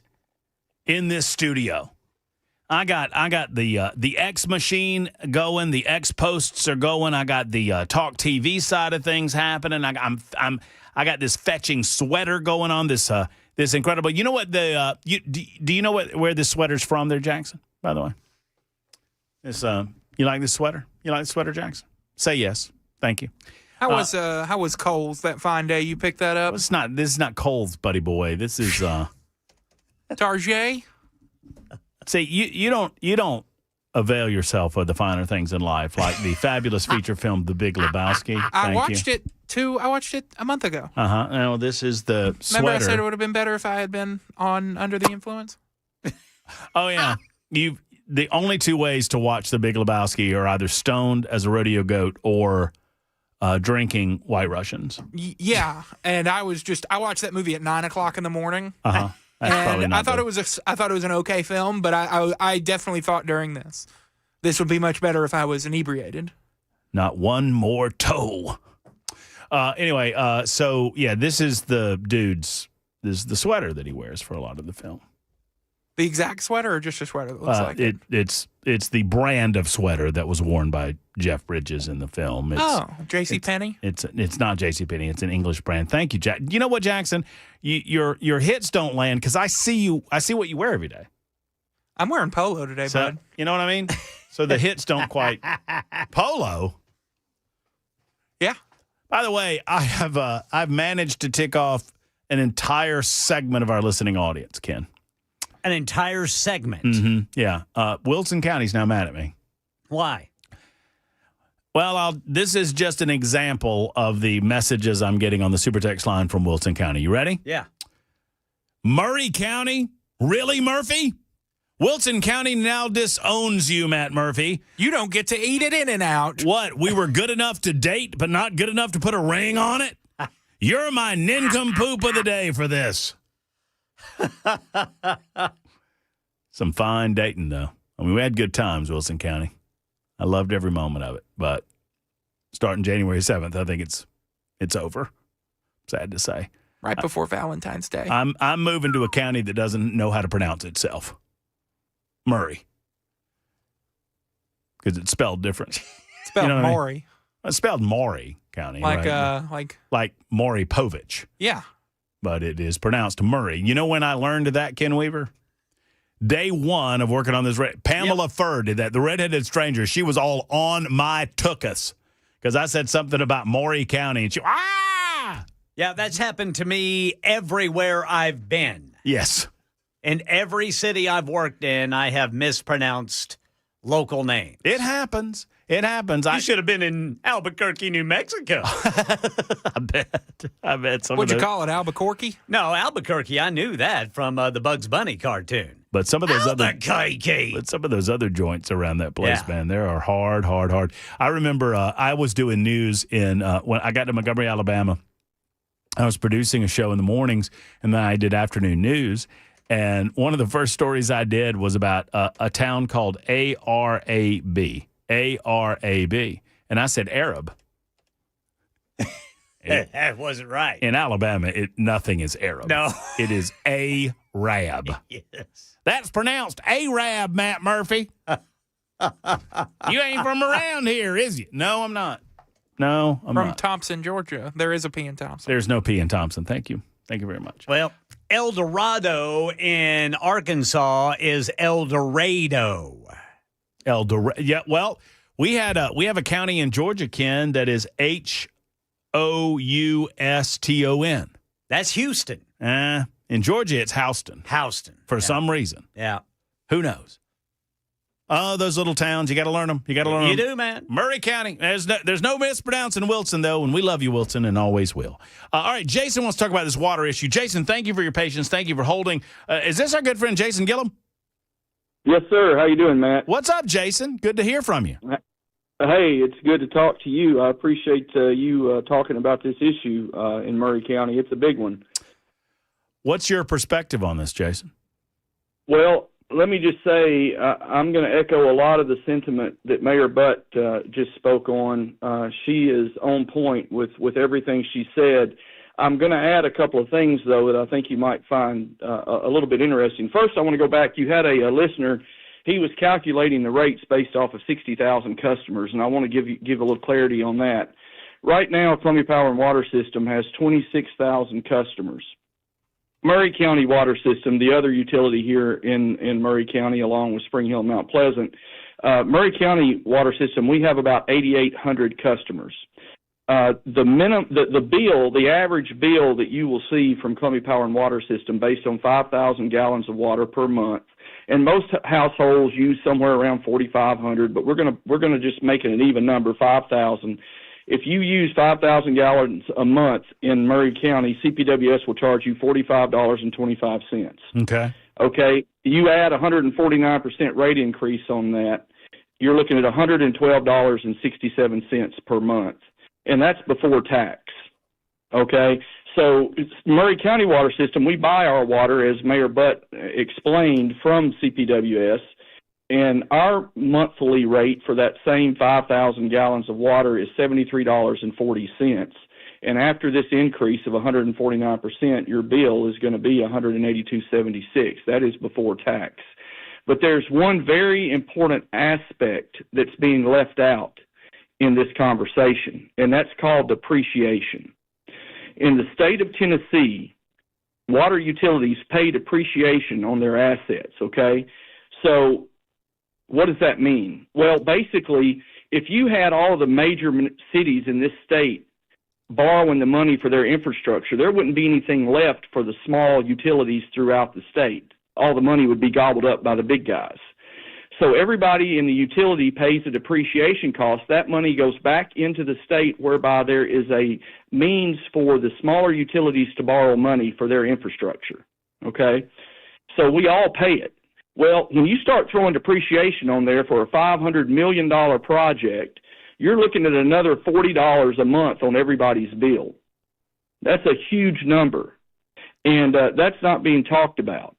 And so, you know, this is really a dangerous precedent that we're trying to set here. And keep in mind, too, Matt, that it's not just Columbia Power and Water. On the water side of that utility, the city council is the one that makes the decisions. They are the ones that vote on whether or not the rate increase is going to happen or not. So we have 7 city council members here in Murray County that is about to make a decision for 133,000 residents, many of which don't even get all of the services that are provided by the very utility they're paying to. For instance, if you live in the county, you don't have fire protection. You get water. You get water to your tap. That's what you get. We don't have sewer service in the county. We have septic. So, you know, I'm just saying there are things that are not included, and so you talk about taxation without representation. The rates are the same. I mean, so the amounts are the same whether you have sewer or not? Well, there is a sewer rate, and they just increased it. Yeah. But I was just using that as an example of a service we don't have. Right. But for fire protection is absolutely on point. We don't get fire protection in the county, but our ratepayers, we're paying for something we're not getting because it's added to our bill. You know, if you live out of city, you're paying that rate. Columbia Power and Water has an in-city rate and out-of-city rate. Okay. And that's for areas that have been annexed that are not within the city limits. Does that make sense? That's why they have that. They have 2 different rates. I follow. Okay. Yeah. So that is, look, it's like Mayor Butt said. This needs to be put on hold. And I'll tell you something else that's concerning to me, and this hasn't been talked about either. There is a sitting council member on the Columbia City Council that is also a sitting board member on Columbia Power and Water System. Isn't that a conflict of interest? Well, wouldn't one think? Yeah. One would think so. That. I have heard not one person anywhere mention, and I have asked, that he would recuse himself from voting on this matter. And I certainly hope that he does, because it is wrong on every level. Who is that? He is making... Well, I'd rather not call him out by name, out of respect for the individual. Well, hold on. I'm not trying to... I can figure it out myself, but... He's on the city council, right? Yes. And he's on the water board. Yeah, These are he's on the Columbia Power. These are public. Yes. These are public, things. So I was just asking. I don't know. I mean, I don't know why we wouldn't call him out. I'm not. Look, I don't want to personally attack anyone, but it's wrong. Well, I'm not attacking anybody. I want to know. I mean, I can figure it out. I can figure it out. It's all good. I don't want to drag you into that. I can do it. Yeah, right. Exactly. So. Try to keep it as clean as I can. Matt, I just want, I just want to do right by the people. I just want to do right by the people here in Murray County. And as a person who sits on the board for Murray County Water System, I do have intimate knowledge of what's going on out here. And we do have a project right now that's underway with a completion date of September 26th, where we're going to be getting an additional 3 million gallons of water a day from HB&TS. We're going to connect there with our friends at Williamson County Line, and we can upsize that, and we can get additional water, as Mayor Butt was speaking on, and we can do it at about 1/10 of the cost, Matt.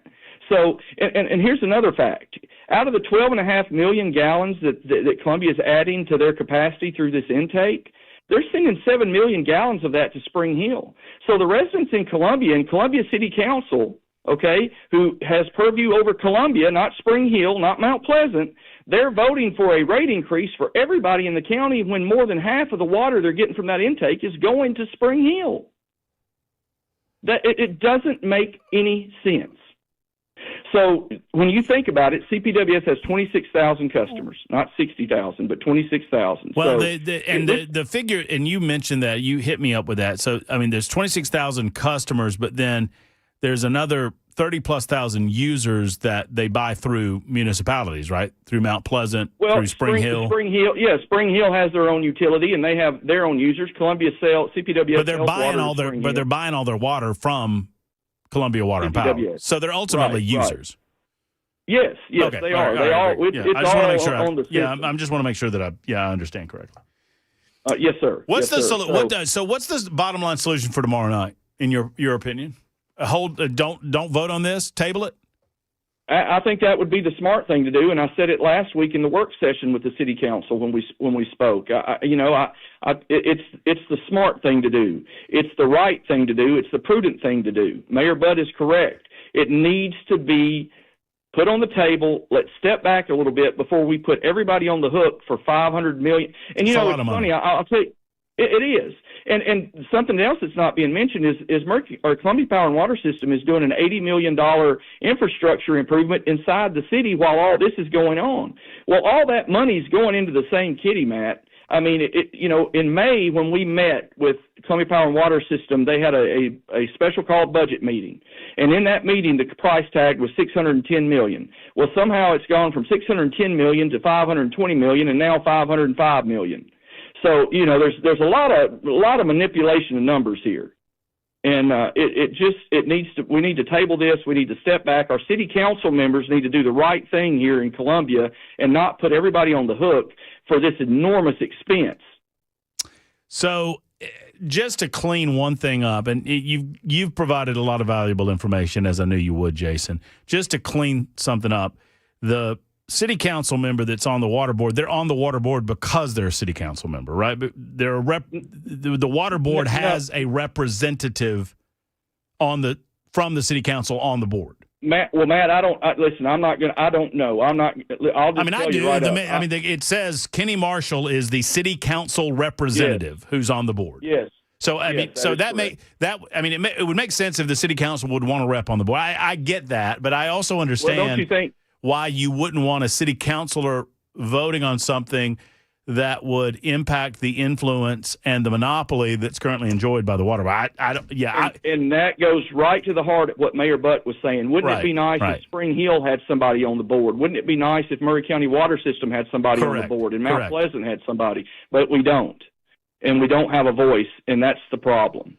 And I'll tell you something else just real quick out of interest. I hear a lot of talk sometimes, and the city likes to say this, or the Columbia Power and Water likes to say, well, look, Columbia Power and Water is so much more expensive than us. Look how much they're charging. Well, Matt, we have 10 tanks, 13 pump stations, 500 miles of pipe in the ground. We're almost the same quantity of scale as CPWS, and we have less than 1/3 the customers. They have 26,000. We have 8,800. And we are $28 more than they are on our bill. I think that's phenomenal. Murray County Water System does everything we can to provide the best water possible at the lowest possible rate we can give it. Well, look, I mean, you'll be there tomorrow night, I assume? No, absolutely. Yeah. Yes, sir. All right. Well, look, I'm just trying to digest all of this. I think that this is new news to a lot of ratepayers. It's new news to a lot of people that are going to be impacted. And I think based on that alone, would you agree? I mean, you know more than most because in the interest of disclosure, this is Jason Gillum. He's the Columbia Dam Now guy. He believes that the Columbia Dam is the solution to some of these water issues. This is one of the reasons I've been fighting so hard for this dam and our reservoir because we wouldn't have to face these kind of things if we had our reservoir. But would you also say to me, as Sheila Butt did, that there's nothing that is so pressing right now today that they have to do this tomorrow? Oh, 100%. Okay. There's no need. We don't have to do this tomorrow. They've got plenty of time. I mean, look how long we've been we've been fighting about down it. the road. They've been fighting about it for years, right? Oh, a decade, yeah, Matt. Okay. It's just been the can's been kicked down the road, So let's hold off. Let's do the wise thing, the smart thing, and look at this kind of step back and look at the bigger picture. Jason, I love the perspective. I love the passion as well. Thank you for the call today, brother. Yes, sir, man. Right, I appreciate you getting it out there. Yeah, we'll do our best. It's 53 after the hour. Super Talk 99.7 WTN.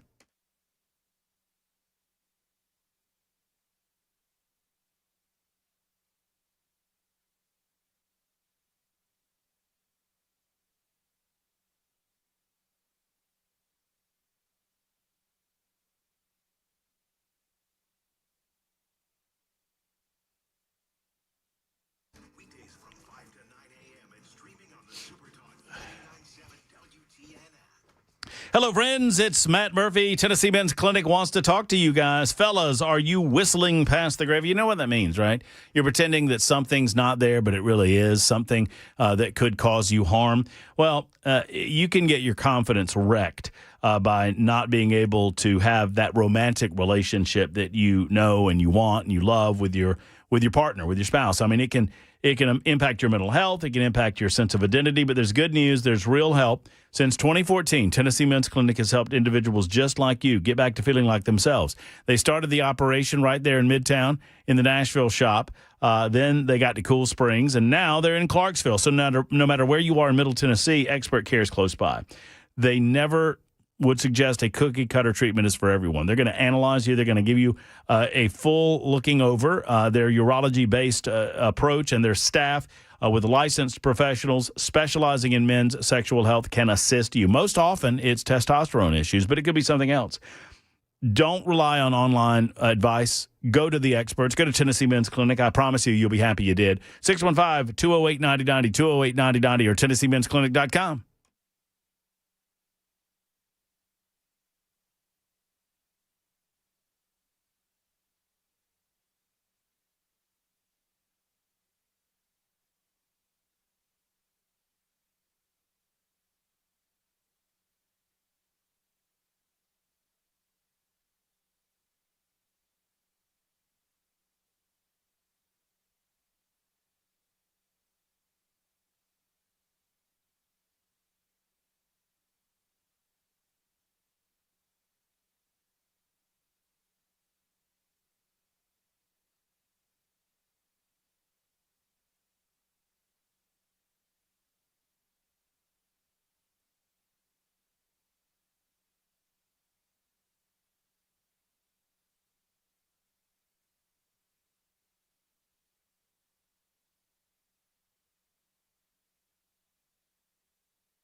Hi, friends. Matt Murphy for Defend Systems. You've heard Brink Fiddler on our show plenty. You've heard his team, Gloria and Tracy and Adam and the rest of the group. Defend Systems is a wonderful organization based right here in Middle Tennessee.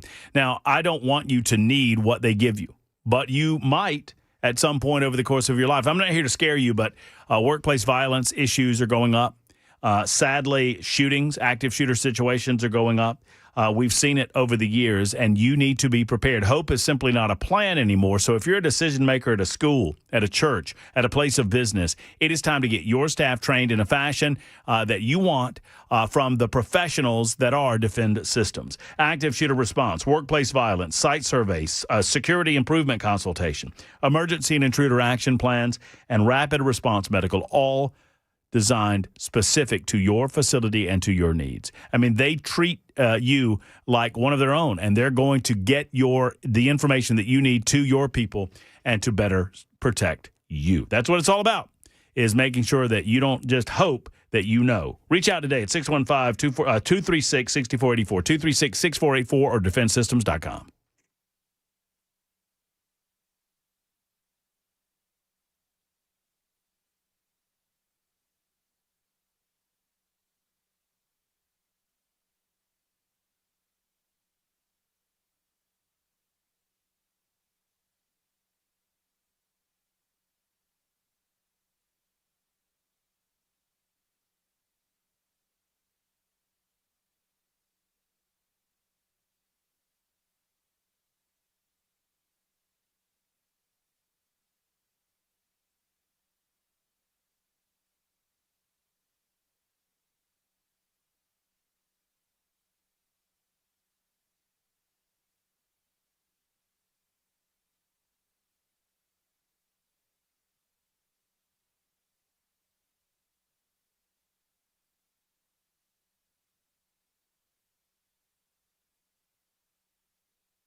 Five o'clock on the dot. I'm Ken Weaver with your top stories. Full forecast and traffic in 5 minutes. Well, the U.S. appears to be revving up its campaign against Venezuela. President Trump says U.S. forces seized a big Venezuelan oil tanker off that country's coast, telling reporters what may happen to the oil. Well, we keep it, I guess. The move is seen as the latest push to increase pressure on Venezuela's President Nicolas Maduro, who has been charged with narco-terrorism in the U.S. ABC News contributor and national security and defense analyst Mick Mulroy. It is a significant escalation, but this might be the start of a campaign. With all that naval power, the U.S. can certainly stop oil tankers from leaving Venezuela, which could completely cut off their ability to sell their own crude oil. Yeah, reports say China buys the most oil from Venezuela. Here in Nashville, judges have requested extra security, claiming Congressman Andy Ogles appears to be inciting violence for posting, quote, "We are at war" on Facebook in reference to the repeat offender Somali man accused of raping an unconscious woman downtown in August. The woman later died. Channel 4's Stacey Cameron did some digging into the arrest record of that suspect, 39-year-old Muhammad. Now, none of those cases the congressman brought up were felonies, but it's correct. Muhammad was no stranger to criminal courts here in Nashville. Not counting the rape case that's brought all of this attention to his criminal record, Muhammad has been arrested at least 15 times since 2015, 7 times this year alone. More deputies have been assigned to the Nashville courthouse in light of the judge's request, but they say there's been no threat of violence.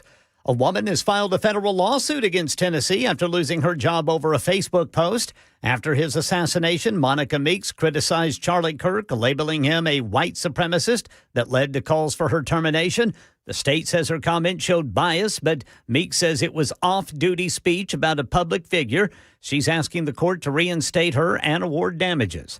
As expected, the Federal Reserve has moved to lower its key interest rate by 0.25 percentage point. It's the third such cut this year. ABC News national correspondent Stephen Portnoy has more from D.C. Despite signs of slowing in the labor market, the Fed chair offers an optimistic outlook for 2026. AI spending will continue. The consumer continues to spend. And Jerome Powell says he sees solid growth next year. Still, Powell is coy about plans for future rate cuts. We're well positioned to wait and see how the economy evolves from here. The Fed's Open Market Committee was somewhat split on this move, with 9 votes in favor and 3 against, including a Trump-appointed Fed governor who wanted a half-point rate cut and 2 regional bank presidents who would have kept rates steady. Stephen Portnoy, ABC News, Washington. Google is paying out $700 million after a lawsuit over Play Store pricing. If you made purchases between August 2016 and September 2023, you're likely eligible. Payments of $2, but for big spenders, maybe $10 to $20 will come automatically via PayPal or Venmo starting after court approval. If you missed out, you can file a claim later when the process opens. That's the latest news. Traffic and weather next. I'm Ken Weaver, WTN News.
West End, TDOT says there's a crash on the left shoulder, 440 westbound at near I-40. Belmont area, 65 northbound after Wedgwood. Also, 440 eastbound after Hillsborough Pike, 21st Avenue. Rural Hill, a crash on the right shoulder, 24 westbound near Bell Road. Tusculum, injury crash, Old Hickory Boulevard at Nolensville Pike. Hermitage, I-40 eastbound before Stewart's Ferry Pike. And now Smyrna, a crash, off-ramp partially blocked. It's the 24 eastbound off-ramp to Almaville Road. I'm Ken Weaver.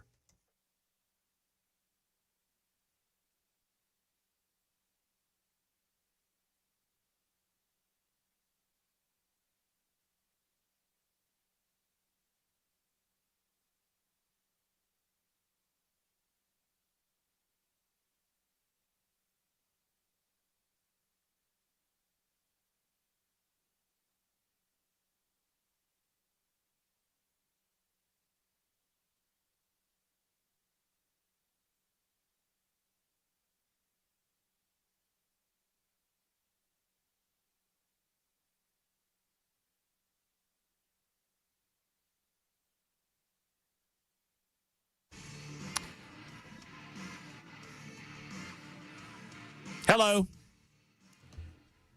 It is the Matt Murphy Radio Show, underway for another hour. It is 5:07. I'm so pleased that you've decided to join us this afternoon. Whatever time you're able to give us, we're certainly appreciative of it. On this Wednesday, December 10, 2025, it is day 328 of Donald Trump's second term as president of the United States of America. That's out of 1,460.5, so we got plenty of time to go. We're also on day 940 of our visits together. We got nincompoops in the news coming up, an official trophy involved in this. Have you seen the trophy, by the way? I have. Cameron Smith joins us from the Tennessee, and he writes all the best words. I say all the best words. We have a podcast together called All the Best Words. You can join us there and give us the old thumbs up and all of that. And it is always a pleasure to have him with us on these Wednesdays. How's it going? It's going well. You look good. Thank you. I got a jump start on the losing some weight here. Yeah. That we've talked about starting the new year. I figured, hey, me, you, and Jackson. Why don't I get a jump? Yeah. Yeah. You doing well? I am. I'm getting where I want to be, and it's not actually that bad. It just requires a little discipline and focus. I need more. I'm very disciplined when it comes to intake. I'm not very disciplined when it comes to output. That's fair. Isn't that? I mean, you know what? I think everybody who has focused on weight loss understand what I mean, right? Output is like, what are you doing? Are you walking? Are you going to the gym? Intake is, what are you eating? Right? And I'm more of the opposite. Like, I can go lift weights every day and feel good about it, but when I start, particularly if I start in the garbage, like the cookies and stuff, yeah, I'm like a bear in a trash bag. I'm like, right. I'm just going to eat all of it. I got to hibernate at some point. Yes. If I don't eat all of it, I'm worried about the apocalypse coming. And so I'm like, but I just have one more. Right. Yeah. I mean, I've got to store up. It makes sense to me. I've got to store these things in my fat resources. Right. To make sure that I have some for the wintertime. No, we've got you've not seen the trophy? I have seen the trophy. Okay, you have seen. Okay, Jackson was carrying it around like a baby. Yes, Jackson's very proud of the fact that he's the current trophy holder as designated by Dr. Mitchell of the Wellness Institute of Nashville. It's the Wellness Institute of Nashville Nincompoops Excellence Trophy. And you are excellent at nincompoopery, Jackson. Congratulations. But I think I got you beat today, and I won yesterday. And if I win for 2 days, we got to figure out, though, I guess. How long do you get to keep it? Well, you get to keep it once a week. That's per Dr. Mitchell. And so it's awarded on Fridays. And I hesitate to tell you this, Cameron, but unless you come in on multiple days and offer nincompoops, you're not going to be eligible. Look, I'm barely a nincompoop, unlike the rest of you. See, Brother Cameron could be the spoiler, though. He could, because so that's what we got to figure out, Ken, is that if, like, for example, if you win 2 days and I win 2 days. And Brother Cameron wins on Wednesday. Then who's the winner of the award? We have to share it. We have to share it. Mm-hmm. I wouldn't mind sharing with you, Ken. To me. It does not go to you, Jackson. I wouldn't mind sharing with you, Ken. I wouldn't mind sharing it with anybody. Well, I wouldn't mind sharing with you, Ken. I'm not sharing. Jackson really likes that trophy. He does. He's holding it. He's holding it like a little. He's holding it like. Remember? Did you ever do the flower baby? This sounds weird. In school. I never did it. I never did it. But it's like an egg baby. Sure. Yeah. We never did it, but I saw the kids that took home ec. They did it. Yeah. For like a week, they had to carry around an egg baby or a flower baby. And the idea is you have to take care of this for a week, and it has to come back in the fashion that it came to you. And like guys are like, their flower babies are, the brains of their flower babies flying just all over. Just sit it on the counter. No, you got to take it wherever you go. That's the whole point, is that you have to take your flower baby. You can't leave your baby on the counter for a week, Cameron. Sure you can. It's just got to be a really resilient baby. You're going to get arrested, and they're going to throw away the keys, and you're never coming back out if you leave your baby on a counter for a week. But if the baby survives that? Mine. What'd you say, Jackson? A mean kid stabbed mine. Yeah. That's what they all say. A mean kid. That's what they all say. Every jock, dummy, whatever. I almost said a bad word, but I'm trying to clean up my language, y'all. I'm trying. But every kid that failed their flower baby test, they all say the same thing, is that a mean kid came along and stabbed my flower baby. Obviously. A dingo ate my flower baby. Baby. Anyway, so we got nincompoops, and there's extra pressure on the nincompoops, and I get to go first today, and I'm very excited because I won yesterday, and if I win today, I have it on good authority that I might be taking that trophy home with me on Friday. Oh, we're going to take it home? Well, no, probably not. We'll probably leave it here somewhere. We do have to have a talk about where it goes on the weekends because I don't trust these people. Oh, that's right. You know what I mean? That's a pretty cool trophy. They might claim it as their own. I know. Not I'll knowing take it home and protect it. It's a trophy. It just sits there, Jackson. You don't actually have to protect it. Just let him finish. Just let him. He's going. He's on a roll. Well, we've got that coming up in just a couple of minutes. Mike wants to talk water bills. I want to talk to you about this situation, too, and see what you have to say about it, Cameron. Mike's been holding for some time. Mike, thank you for your patience. How are you? Oh, better than I deserve, but I'll bring another perspective to this water situation. All right. I got a sales job. I travel 7 states. I get a lot of information where I travel. I grew up in the state of Texas. And I'm asking here in the state of Tennessee, who's the regulatory body for water? In the state of Texas, it's a Texas Railroad Commission because of the mineral situation of oil and gas, and that goes all the way back when the state of Texas was first, when it was a republic and came about. So who regulates water underneath our feet in the state of Tennessee here? Because is there an aquifer underneath your feet is the first thing you need to find out. And the surface water, who regulates that part of it? Because state of Mississippi sued the city of Memphis, Tennessee for going right down there on the state line and drilling a municipal use water well and angled the drilling underneath the state of Mississippi and pulled water out of that aquifer because the aquifer did not go underneath the city of Memphis. So so you're asking the question, who regulates water? I think it's TDEC. Okay, in the state of Texas, there's the Tennessee Department of Environment and Conservation. Okay, another issue: city of Tupelo, Mississippi, does not have an aquifer underneath it, and they set up a bond deal and put a pipeline in all the way to the Tom Bigby, and pumped water from the Tom Bigby all the way over for municipal use. So, who regulates the surface water out of the Tom Bigby? These are the questions I'm saying, because somebody real smart called T. Boone Pickens out in Texas, he's passed away now, he started buying up water rights. He now has a company that sells water to the municipalities in the state of Texas. There's a battle going on in Austin, Texas right now. They're trying to get water out of the Lake Austin because all the municipalities of growth right there have run out of water and can't do any more or bring more industry or homes into that area because they don't have the water. These municipalities have run to the end of the rope. So, go ahead. I'm sorry. But that's my question here. Y'all are looking at a tunnel vision of just a county right here. And, if you're going to have growth, the municipalities all the way around there are got millions of gallons of use, and you only have a certain amount of water, whether it be surface or aquifer, one or the other. So every buddy, as far as the government needs to go in there and understand, if you're going to have growth, you got to have water, and if you're going to have water, who says what and how much?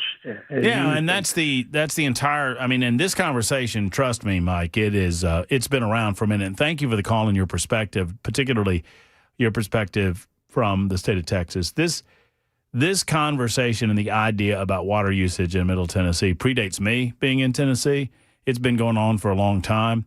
There are some that suggest a Columbia Dam is a solution. There are some that suggest that you need to get to the Tennessee. There are some that suggest you need to get to the Cumberland.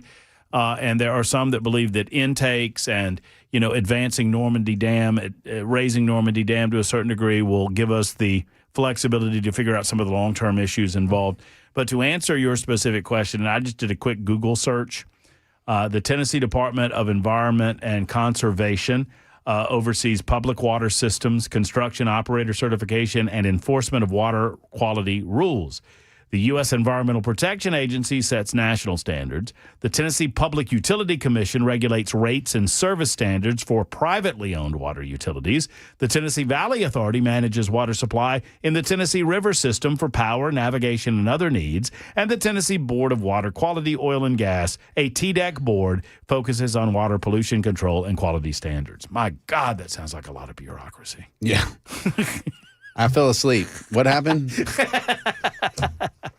I need a glass of water or maybe some vodka after all of that. Have you been following any of this? The general gist of this, and I think maybe I'm focusing on it a little more than I normally would because I'm moving to Murray County, is that the city of Columbia is about to vote to charge the citizens that use Columbia Power and Water more money because they want to borrow $520 million from the state to build a new intake and a new water treatment facility for Columbia Power and Water. Yeah. Right? Columbia Power and Water serves the city of Columbia, which makes sense, but they also serve Murray County. Spring Hill buys water from them, and Mount Pleasant buys water from them. Those two are two other municipalities in Murray County, and then unincorporated county, and then a few other places. Well, those people have zero say in this vote because they can't vote these city councilors out. And so and the water rates will 100% go up 150% over the next 5 years. That's a lot of money. That's a lot of money. So a $100 water bill in 5 years is going to be a $250 water bill. And the people in these unincorporated areas or in Spring Hill or in Mount Pleasant, like, we don't have any say in any of this. Why do we not have a regional water authority that at least gives us a seat at the table? And I completely understand that. Yeah, I get that. And they're set to vote on it tomorrow. Yeah, I mean, my water in Nolensville is ridiculous. I mean, super expensive. Well, you got teenage boys taking 30-minute showers. No, and we know volume what's going notwithstanding. On. We know what's going on. I've got water and yeah, we do.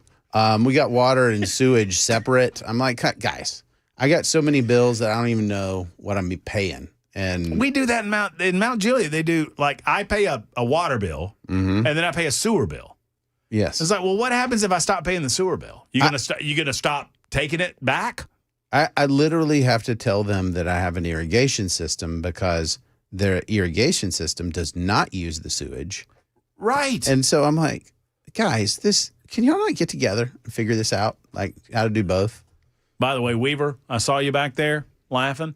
You know what my grandpa did to my brother one time? What's that? He kept telling him to stop taking showers so long. Yeah. And he would always say that you need to wash in that shower and nothing else. And so Brian was in the shower for too long and he was using up all the hot water. So Pa just went out back and turned the hot water off. Turned it right off. That's a great American. I mean, that's the way you do it. I like to, pretty quick. Because I've been a teenage boy before, one of the great pleasures of me as a father is to, when we get a little long in the shower. Yeah, a little long. You know, the door's locked. Then I run up there, scream as loud as I can, and bang on the door real hard. And what? They get out of the shower quick. The joy that I get from like terrifying them is fantastic. Like it is just great. Yeah, like I don't need you to tell me what's going on in there. Don't want to know, but I know that whatever it was, I just screwed it up. And it's great. And it's great. I'll sometimes sing like Whitney Houston, and I'll just be like, and like just awful stuff, right? Just to mess with them, and it's glorious. Father of the year right here. Sing a little Billy Squire to him. Yeah, whatever. 21 after the hour, Super Talk 99.7 WTN. Download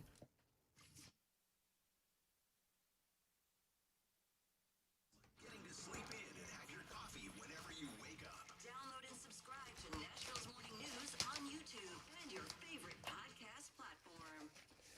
Hey, folks, Matt Murphy here, and the Glock store did something last weekend that was so popular and so awesome. They're doing it again this weekend. It is their Tactical Santa Photography Studio. What could be more Tennessee than a family photo with Tactical Santa? You know what I'm talking about. I mean, Santa Claus in all his regalia, but Santa Claus as a tactical Santa Claus. By popular demand, Tactical Santa has come back for another year and another week. This weekend, Friday and Saturday, the 12th and 13th, $25 will get you a professional family portrait by their own in-house photographer at the Glock store. And, of course, your pets are welcome as well. You get the most unique holiday photo memory ever with your Glock store Tactical Santa photo. And, yes, props are available. Appropriate props are encouraged. And you don't have to bring anything with you. They've got it all for you, or you can bring it as well. This weekend at the Glock store, and obviously they've got great stocking stuffers. They've got a great everything for the family. They've got accessories. They've got gun-appropriate clothing. They got anything and everything that you can imagine to get under the tree for the gun nut or the lover in your life. Minutes away from the airport, worth the drive from anywhere, GlockStore.com or Shoot270.com.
U.S. military has seized a big Venezuelan oil tanker off that country's coast. We got that story and more coming up at 5:30 on Super Talk 99.7 WTN.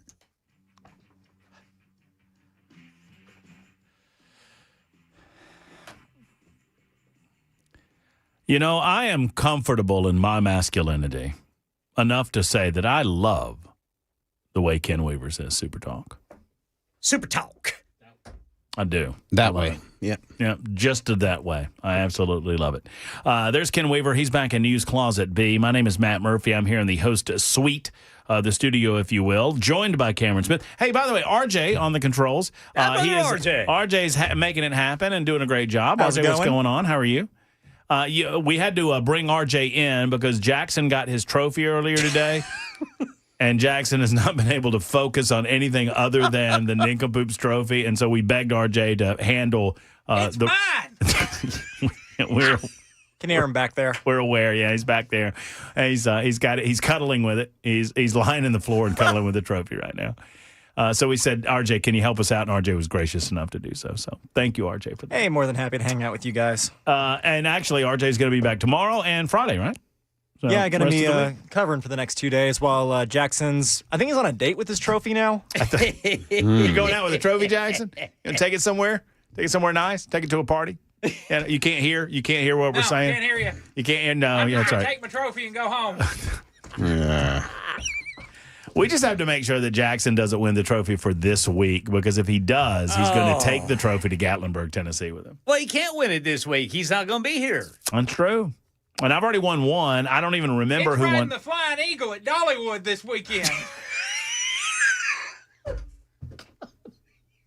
You're such an idiot. Yeah. That's accurate. Quick question: Is that trophy tall enough to ride? Oh, that's a fair question. I'll get a booster seat. Yeah, it's a fair question, but I think being an inanimate object, it probably got an advantage over the kids. I probably wouldn't be allowed on it. Yeah, well, I'm never touching that trophy. I don't think it should be able to go home with Jackson, because I'm fearful of what Jackson would. You know what I mean? And somebody would be standing outside of the bathroom singing Whitney Houston. Yeah, that's how you shock and awe campaign. I'm so sorry that Miss Barbara has been holding on the phone. Miss Barbara, I apologize deeply for the shenanigans that these youngsters are committing today. I'm sorry for them. No, you just can't do anything with them. That's true. What's going on in your world? Okay, so I'm calling because I live right outside of Columbia. It's unfortunate.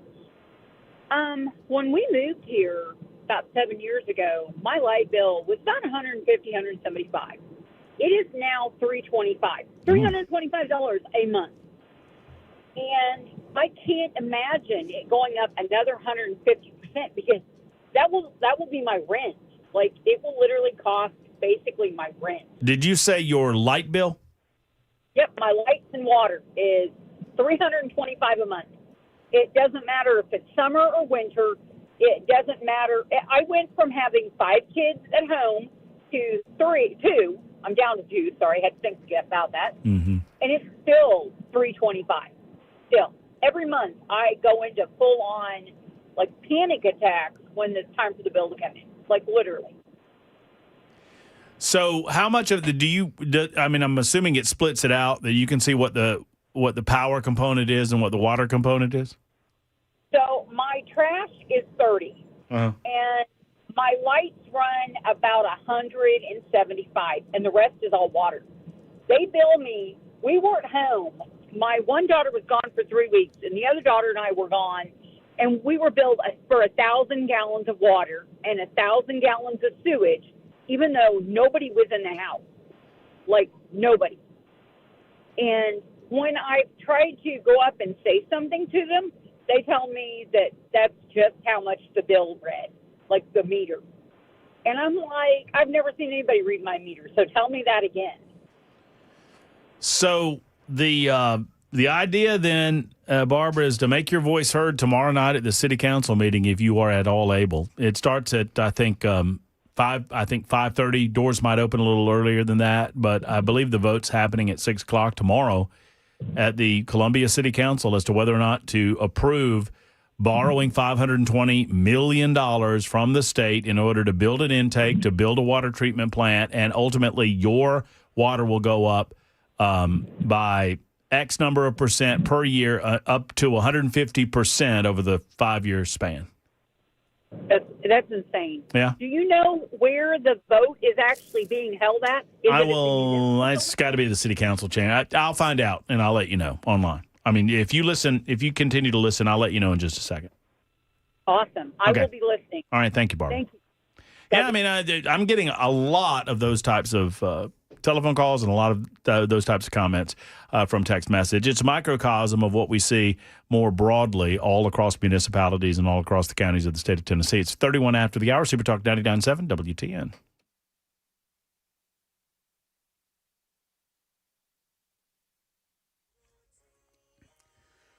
I'm Ken Weaver with your top stories. Full forecast and traffic in 5 minutes. The U.S. revving up its campaign against Venezuela. President Trump announcing today the U.S. forces seized a big Venezuelan oil tanker off the country's coast, and he says, we keep it, I guess. The move is seen as the latest push to increase pressure on Venezuela's president, Nicolas Maduro, who has been charged with narco-terrorism in the U.S. ABC News contributor and national security and defense analyst Mick Mulroy. Venezuela has the largest proven oil reserve in the world, so it's $14 trillion worth of oil, and it's a primary means of the regime funding. Yeah, reports say China buys the most oil from Venezuela. Well, the U.S. House has passed the annual defense policy bill authorizing $900 billion in Pentagon spending, but a little notice provision has drawn the ire of safety regulators who are now sounding the alarm. ABC News national correspondent Stephen Portnoy has more from Washington. Inside the 3,000-page bill is a provision allowing for waivers to let military helicopter training missions without collision avoidance systems resume near Reagan National Airport if the Pentagon and the Transportation Secretary sign off. This is terrible. That is Jennifer Homendy, chair of the NTSB. Homendy says the safety board was not consulted on the bill's provision. Had we been, we would have said this is a no for us. 67 people were killed last January when an Army Black Hawk helicopter collided with a regional jet in the crowded D.C. airspace. Stephen Portnoy, ABC News, Washington. That's the latest news, traffic, and weather next. I'm Ken Weaver, WTN News.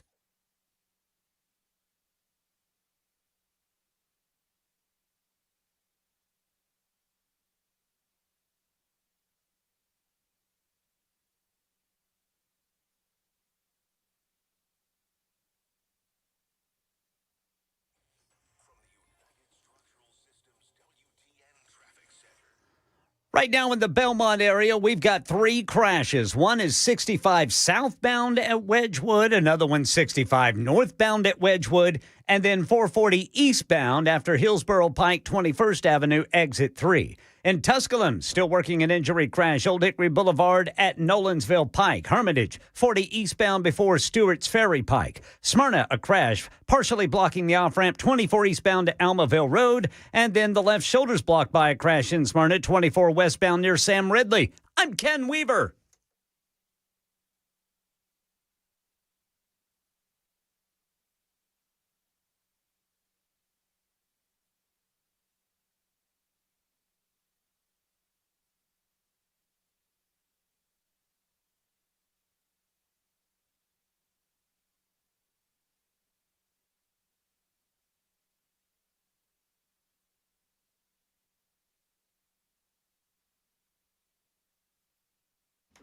Sunday night to Monday morning will drop down to the teens. I mean, you're hearing the man right there, right? The lows are getting into the teens. That is a dangerously dangerous condition in terms of the temperature, and you need to make sure that your heater is working as it should. And I'm here to tell you that if it's not, it can very quickly by calling Jeff Eddy and Efficient Heating and Cooling. It's hard to find someone that you can trust with your heater needs. Jeff Eddy is that guy. He is that company. Efficient Heating and Cooling, they're a smaller company, but they've got big service and big results in mind, and they have the tools, the know-how, and the technicians to get to you quickly to solve what ails your heater, to make sure that it's running as efficiently as possible, and to make sure that you are going to be up and running for this weekend and beyond. Now, if you need a maintenance, never will they charge you over $125 for that. And if it's time to replace, they are your source and a lead pro partner with the Ream. They can help you find the right unit for you and your family. EfficientHVAC.net, EfficientHVAC.net, or 615-784-4424. If your heater's not ready, call Jeff Eddy and Efficient Heating and Cooling.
Hi, friends. Matt Murphy for Genesis Diamonds. They really, really shine this time of year, and you do not have to break the bank to get that home run gift for the family member in your life that likes the sparkly. Listen up. This December at Genesis, you can get the holiday jewelry that she wants for $0 down and no interest for 5 years. You heard me correctly. You can go big without going broke. Pick any item, spread your payments over 5 years with 0 interest. That $6,000 ring just became $100 a month. Do the math. Everything becomes affordable. Elegant pendants, dazzling eternity bands, stylish wedding bands, an incredible selection of diamond classic jewelry. 0 down, 0 interest for 5 years. And yes, hundreds of pristine pre-owned Rolex watches, all of the most popular models, are involved in this deal. And if you love a deal, speaking of, they have their holiday vault that is 50% off at Genesis Diamonds. 2 locations, Green Hills and Cool Springs. The place for the spectacular holiday gift is the one and only Genesis Diamonds. When you go in, would you do me a favor and tell the crew at Genesis that Matt Murphy sent you to the one and only Genesis Diamonds?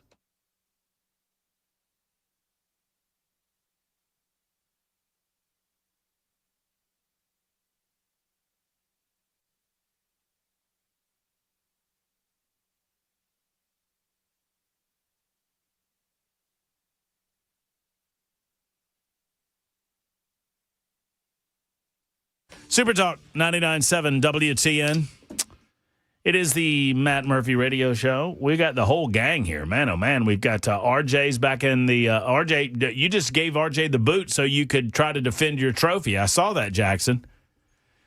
Did you see what just happened there, Ken? He's tossed him right out. He just tossed him out of the studio. He's like, I got to defend my trophy.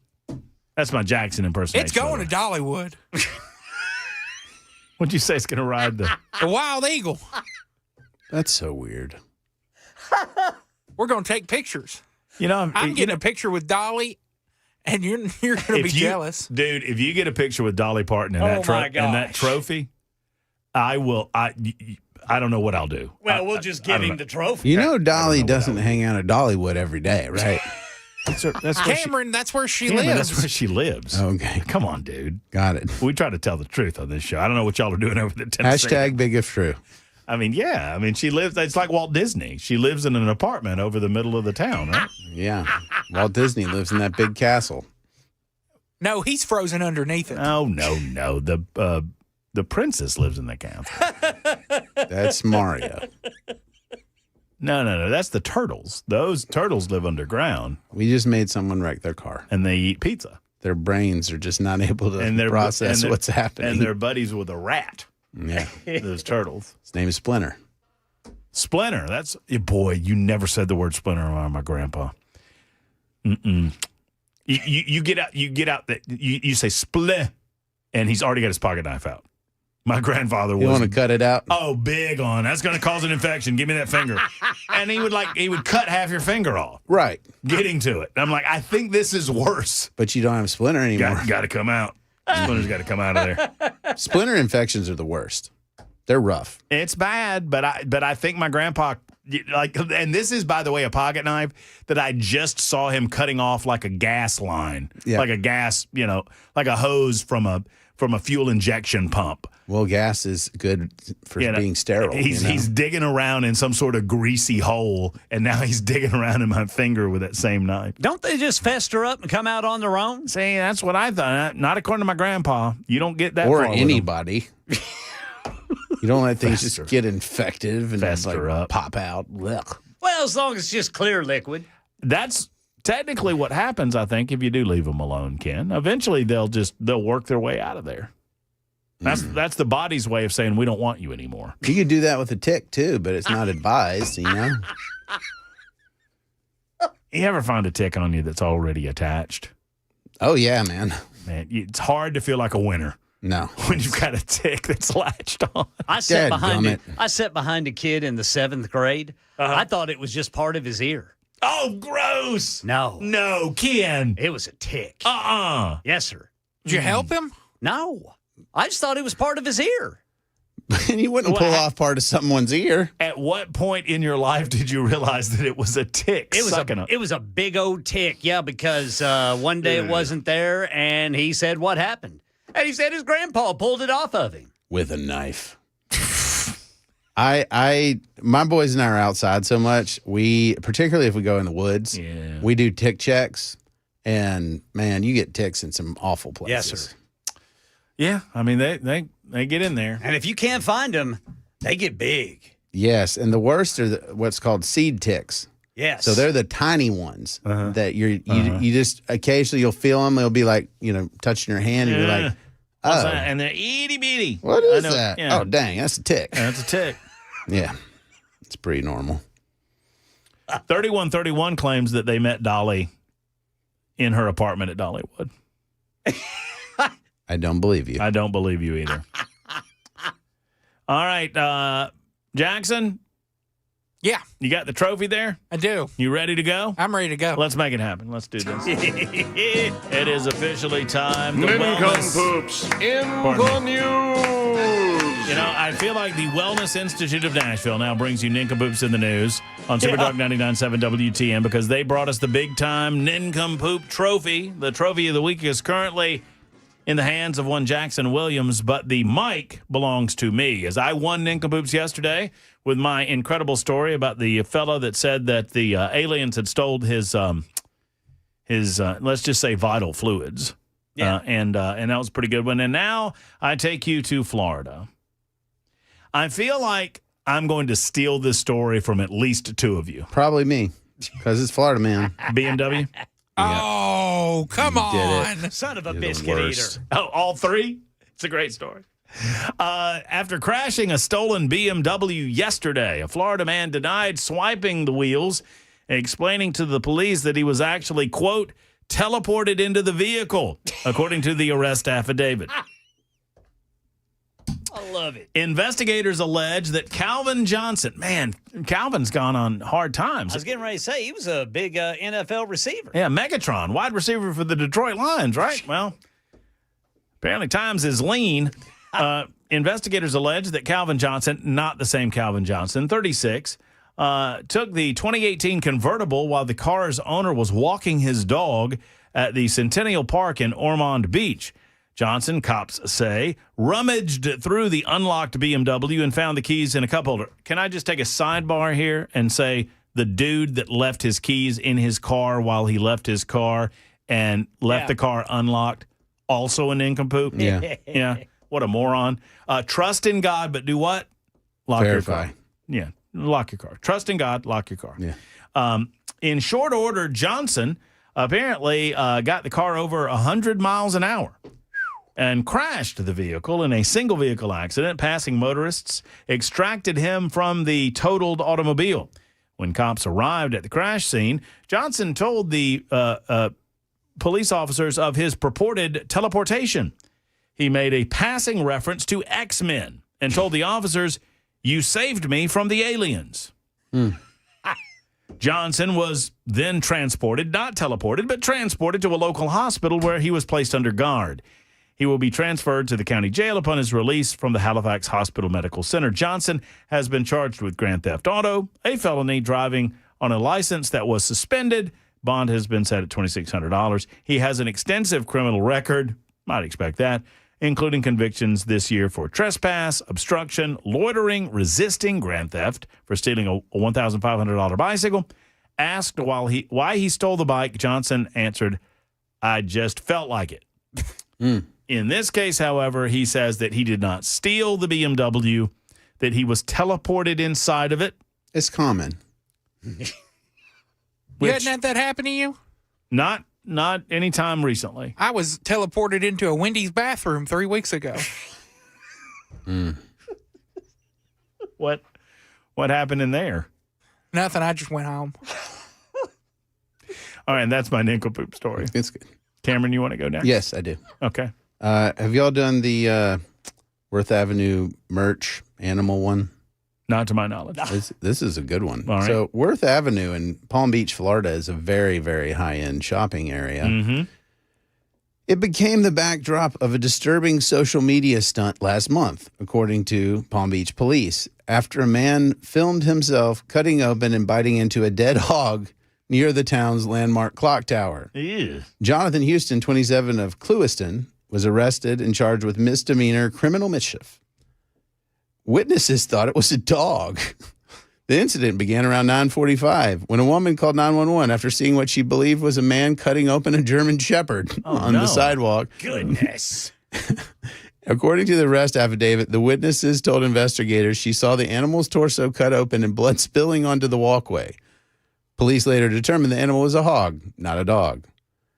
Minutes after the 911 call, investigators used the town's license plate reader to spot a white Chevrolet van leaving the Midtown Beach and crossing Royal Park Bridge, and it was traced to Houston. When the detectives reached him by phone, the affidavit states that Houston said he makes videos of himself eating raw meat for social media. He then emailed the officers a video he had recorded that morning showing him kneeling on the sidewalk near the clock tower, holding the hog's carcass and biting into it. Ew. Goodness. The cleanup cost taxpayers $346 to remove the potential biohazard, and he was released, and he's being represented by the Palm Beach County Public Defender's Office. You know, your story reminds me of a moment that I had with my grandpa that I had forgotten. Oh, wow. This should be good. That we were coming out of a field where we were working on a tractor, and we got out of the field, and a good old boy pulled up to us. He was in a pickup truck and just looked rough. I mean, just beat up and dirty and scraggly and whatever. And the guy's name was Jimbo. I think his name was Jimbo. Guy's name was Jimbo. It's a good name. Anyway, my grandpa was nice to him, talked to him for a minute, and we got back in the truck and we're leaving. And I was like, and I was young, right? And I said, "Pa, who was that?" And he goes, "It doesn't matter." And I was like, "Well, who was it, Pa?" "That was Jimbo, but it doesn't matter." "Why doesn't it matter?" "He eats roadkill." And that said everything. And he meant it. Jimbo ate roadkill. Don't eat roadkill. Yeah, and don't be Jimbo. The social media stuff has just gone too far. Like, to go to a highly populated, nice shopping area and bite into a dead, raw hog, Goodness. like, yikes. Yeah, but, yeah, they're definitely an nincompoop. I bet you got sick. Dude, he got like 3,000 views for it, bro. Gross. Blech. No, I mean, the whole Tide Pod challenge, all that crap. I'm just, whatever. See, Tide Pods are tasty. I support the Tide Pod challenge because it thins the herd. I was about to say, thin the herd. Yeah. Just thin. I'm sorry to be mean about it, but thin the herd. And if he gets some disease out of that and keels over, he's going to get parasites. Had it coming, kid. Ooh, parasites, Had it yeah. coming. Speaking of a parasite, Jackson, you're next. All right. Jackson, are you going to be able to read the story through the trophy? Yes, I can see perfectly. All right, very good. That trophy's very sparkly. The University of Michigan fires head football coach Sharon Moore with cause, citing inappropriate relationship with staff member. Uh-oh. Really? The University of Michigan has fired head coach Sharon Moore on Wednesday after finding evidence of an inappropriate relationship with a staff member, a stunning end to his short tenure that saw the Wolverines take a step back on the field after winning the national championship in 2023. Here's why he's the nincompoop. Wait. This is the head coach? The head football That's coach. head coach. Of the Michigan Wolverines? Yes, sir. Has this happened today? Yes. Oh, wow. He signed a 5-year contract with a base salary of $5.5 million per year. Man, she better be good looking. And because he was fired with cause, Oh, I'm sorry. Or he. I don't want to judge. he does not get any of that money. What? He forfeited $16.5 million Wow. due to this inappropriate relationship. He is no longer the head coach of the Michigan Wolverines. Do not pass go. Do not collect your $15.5 million. You, sir, are my nincompoop. What did he do? Wow. Does it say, Brother Jackson? Does not say exactly. Inappropriate relationship. There is a line, and I think we just let it lie. We're all thinking it. We don't have to say it out loud about this dude and whomever he was with. And it's about the expense. Man. Right? You know what I'm talking about? Boy. I'll tell you later, Jackson. That's a lot of money. $16 million. And you're no longer the head coach of the University of Michigan Wolverines. And you're not going to get another head coaching opportunity. Not any. Well, not at a big school. I don't know. You're not going to get a better job. Well, what's his name over there at Arkansas? Bobby Petrino. Bobby Petrino. Riding around on motorcycles. Mm-hmm. If you're a good coach, They're going to hire you. They'll figure it out. Well, that's true. I mean, Lane Kiffin was well known to be Lane Kiffin. Be Lane Kiffin for a minute. But they had a 5-star running back who committed to Michigan over Tennessee. Mm-hmm. Wonder if that changes anything. Well, you can always hope, Jackson. He can. Maybe take your big trophy up there to Michigan and see if that young man will come back to Tennessee. Yeah. That trophy reminds me of a Butch Jones Life Championship. It does. Weaver, you want to offer your nincompoop? I just got a vote on the phone line. Yeah, no. That doesn't count. Got to vote on the super text line. Man. 615. We got official voting now because of the trophy involvement. You know, I'm fearful that what Dr. Mitchell has done, he's pit man against man here, and it's going to turn sour. No, he made me king. For the week, Jack. You have it for the first week. Somebody else is going to get it next week. You know I that. will not have a peaceful transition of power. Okay. All righty then. Now you're starting to sound like That's not what democracy looks like, Brother Jackson. We're doing great. That's Ken said that's not what this is what democracy looks like. Ken, you're an nincompoop, sir. Naked man who entered Minnesota Capitol building claims he's the governor. According to a criminal complaint, the 36-year-old man first entered the Capitol when the building was still open to the public. He was then seen on security video carrying a wooden wedge, which he used to prop open an exterior mechanical door that allowed him to gain entry after the building closed. Security guards found the man in the Senate president's chair holding an envelope which he claimed contained his money. The man made several other statements, including that he was the governor and that the Capitol was his house where he had lived his whole life. He was taken to the hospital, and then he was released. And then officers found him again in the Capitol. This time, he said that he was looking for his keys, thought he'd left them in his father's chair, but couldn't find them. He then went to jail again. Then Governor Tim Walz then said that the security changes were coming to the Capitol building, especially in the wake of the shootings that had happened there with the state lawmakers. This guy apparently got into the Capitol after that happened. Wait a minute. They locked the doors at the Capitol? I thought the guy was Tim Walz. Oh, okay. Got it. It might have been. Nope, apparently not. Who am I? Why am I here? Wait, is this the guy who they found in there naked? Yeah, he was naked. Oh, Yeah. I did this as an nincompoop a couple months ago. Yeah, sure. This is an update. well, No, Ken, it's an update. It's a new. Yeah, he so- didn't say anything about being governor. He was just found in there naked. They didn't have a statement from him. Yeah, he said that he was the governor. Then the second time he was there, he said he was looking for his Lost his keys? Yeah, lost his keys, but couldn't find him in his father's chair. That's tough. Probably teleported there. Yeah, probably did. With some wild rancid hog. Mm-hmm. I still don't think I'm beating that Michigan coach. Yeah. That's Somebody was. I hope that was worth it.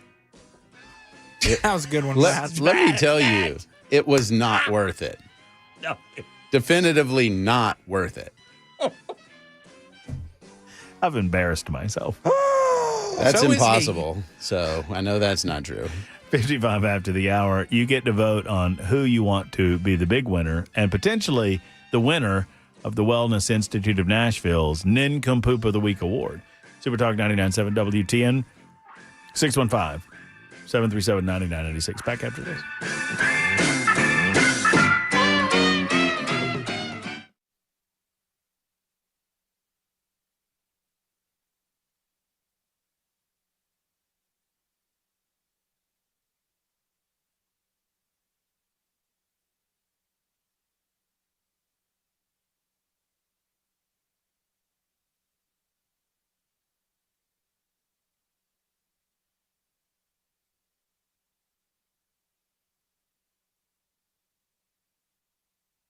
On the Super Talk 99.7 WTN app. Hello, friends. It's Matt Murphy for Men of Valor. Men of Valor, what a wonderful organization, a charitable organization that assists men truly in crisis. Now, these are men that have committed crimes against our society, and they pay their debt to society through the prison system, but they're getting out, most of them at least. Over 90% of the men that walk into the prison doors are going to get out at some time or another. What type of men do you want coming out? Men who have learned about the blessings of Jesus Christ and God Almighty, or men who continue a life of crime? Men of Valor make sure it's the former and not the latter, and they do so through volunteerism and through your generous donations. Will you give as you can? Go to movministry.com, movministry.com for more information about the wonderful organization that is Men of Valor.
I'm Ken Weaver with your top stories. Full forecast and traffic coming up in 5 minutes. The Federal Reserve cut interest rates today by a quarter point to a range of 3.5% to 3.75%. Fed Chair Jerome Powell during the announcement. Conditions in the labor market appear to be gradually cooling, and inflation remains somewhat elevated. Now, it's the third interest rate cut this year. There may only be one next year. And if you bought apps or subscriptions on Google Play between 2016 and 2023, you could be getting some money from Google's $700 million settlement.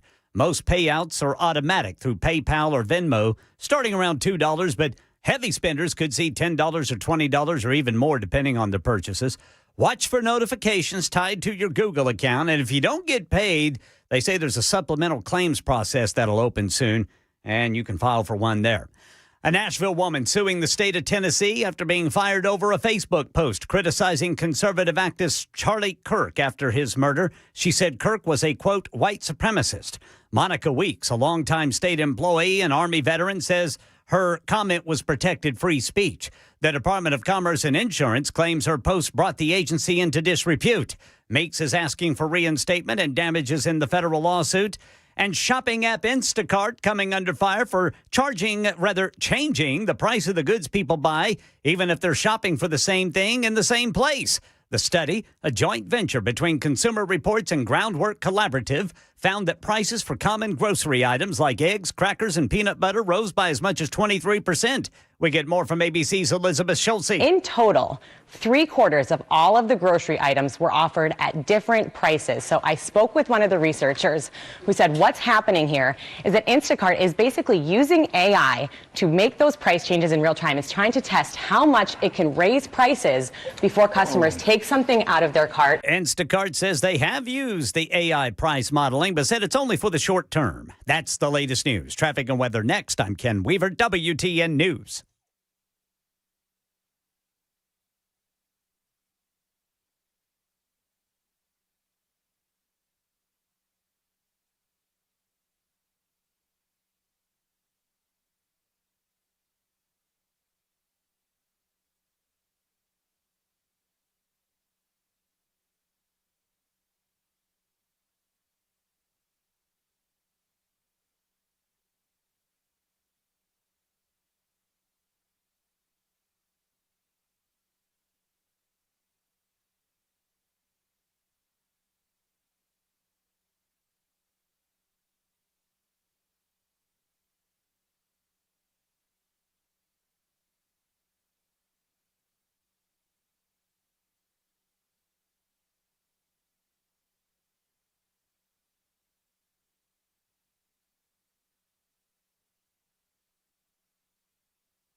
Got a crash 40 westbound near I-440 over on the West Loop, 40 westbound at 65. Then in the Belmont area, 3 crashes, 65 northbound after Wedgwood, 65 southbound at Wedgwood, then 440 eastbound after Hillsborough Pike, 21st Avenue.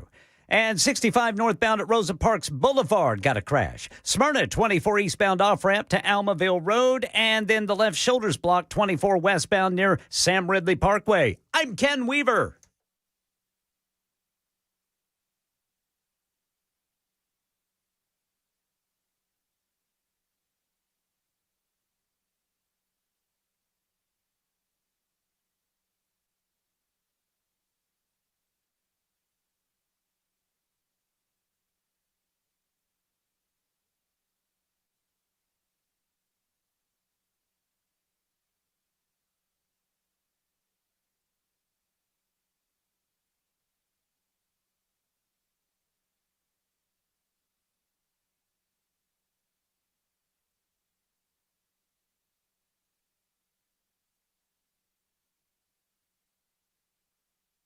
Super Talk 99.7 WTN. My name is Matt Murphy. This is the Matt Murphy Radio Show. We appreciate you being around. Final hour of the show gets underway right now. RJ is at the controls. Executive producing the broadcast today is Jackson Williams, who's busy stroking his trophy. Ken Weaver's back in News Closet B. He gathers headlines for a living and delivers those headlines twice an hour and when it breaks. And our good friend Cameron Smith of the Tennessean is with us as well. He writes a lot in the Tennessean. He lives in Conservative Corner over there at the Tennessean, which is, my understanding, is a lonely, lonely place. It's Conservative Closet. Oh, pardon me. Conservative. Like, yeah, they don't want you to be seen. Right. Only when necessary. They open the door, you hand them some paperwork, they close the door again. It's actually been really fun lately, because there's been a lot of questions about the audience. And I'm like, we live in Tennessee. And they're more conservative. They happen to be more like me. So maybe there should be more of you. We should do that. And they're like, whoa. What? Radical. That's weird. I got to say, they're really fun to work with. Takuma Roback, who's the opinion editor over there, he's very left of center, but very engaging and very much like, I want to learn. Tell me about this conservative stuff. And it's true. And it's actually been really refreshing and fun. And it's been fun for me to, talk to him about it and say, hey, what about this? What about that? He's from Chicago? Mm-hmm. Yeah, Chicago. So it is hard for those of us in the South to contemplate, but I remember a moment with Andrea Lindenberg, my former co-host in Birmingham, and myself, where, and I've told this story in the past, that it was 2017. It was when Roy Moore and Doug Jones were going against one another. When Jeff Sessions got appointed to be Attorney General, he was a sitting U.S. Senator in Alabama, and there was a replacement. And Robert Bentley appointed Luther Strange, who was the Attorney General of the state of Alabama. Yep. But then it was discovered that it was kind of a little quid pro quo because Bentley wanted the AG's office to stop investigating him. It was gross. Over some nastiness that he was engaged in with his chief of staff. I won't get into all of that, but it merited a special election. And because of the nastiness between Luther and Robert, Luther lost the primary and Roy Moore won it. So there was a lot of national attention on this story. Anyway, my co-host and myself, Andrea Lindenberg and myself, would go on. We were asked to go on ABC. We were asked to go on MSNBC. We were asked to go on CNN. We were asked to go on CBS. I don't think NBC ever asked us, but on multiple occasions, we went on these networks. And many people in our audience were getting mad at us for going on these liberal networks. And our basic argument, and I stand by the argument today, is they don't understand how we do things in Alabama. Why would we not try to educate them in a knowledgeable and intelligent fashion as to how we do things in this state? Why would we not want to present our state in the best light possible? So with all of that going on, CNN came to our studio one day, and it was a dude by the name of Jason Carroll, I think his name was. I remember skinny black guy who reported for CNN, and he had a producer with him. Right, and they wanted to do a sit-down about Roy Moore and a sit-down about the special election, and we did it.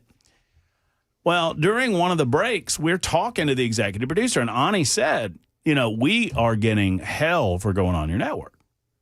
And she's like, and this woman is from New York. And she's like, why? And she's like, well, it's left of center. And she's like, what?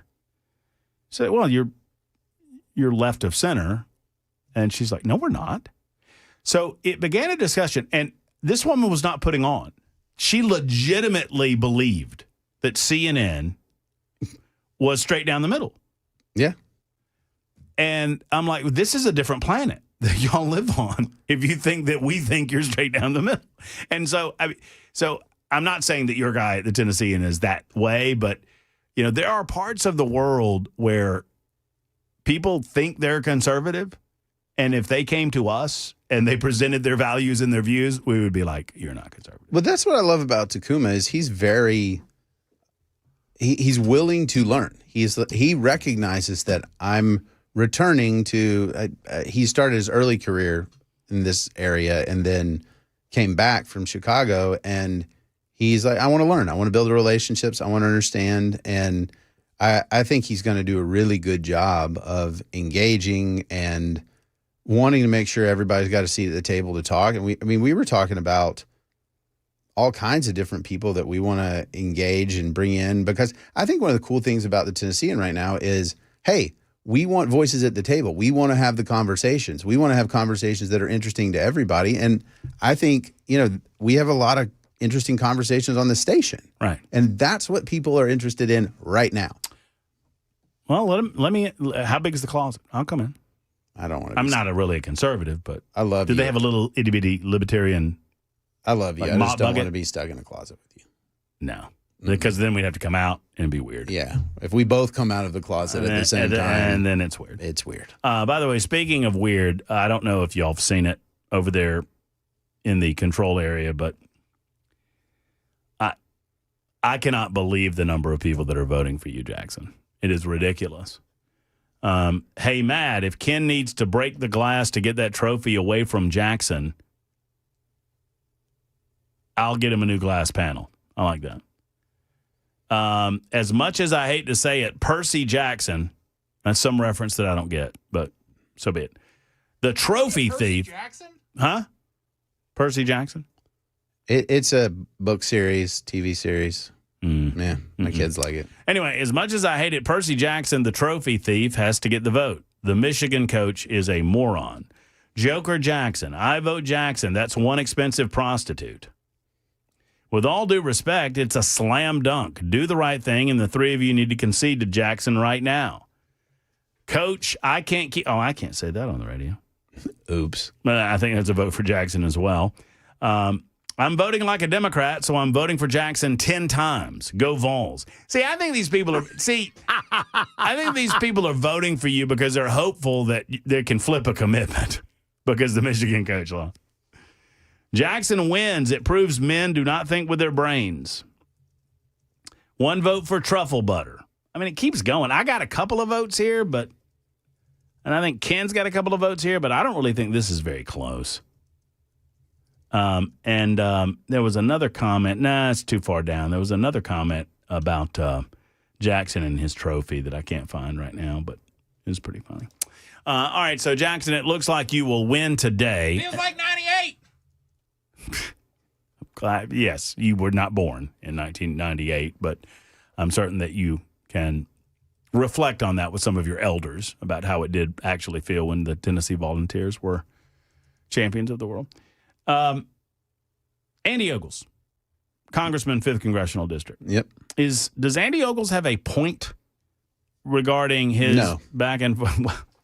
Hold on, let me finish. Okay, go ahead. Sorry, I thought that was the question. He is going back and forth with these judges in Nashville. Let me just give you the background of the story. I'm curious your thoughts on it, Cameron.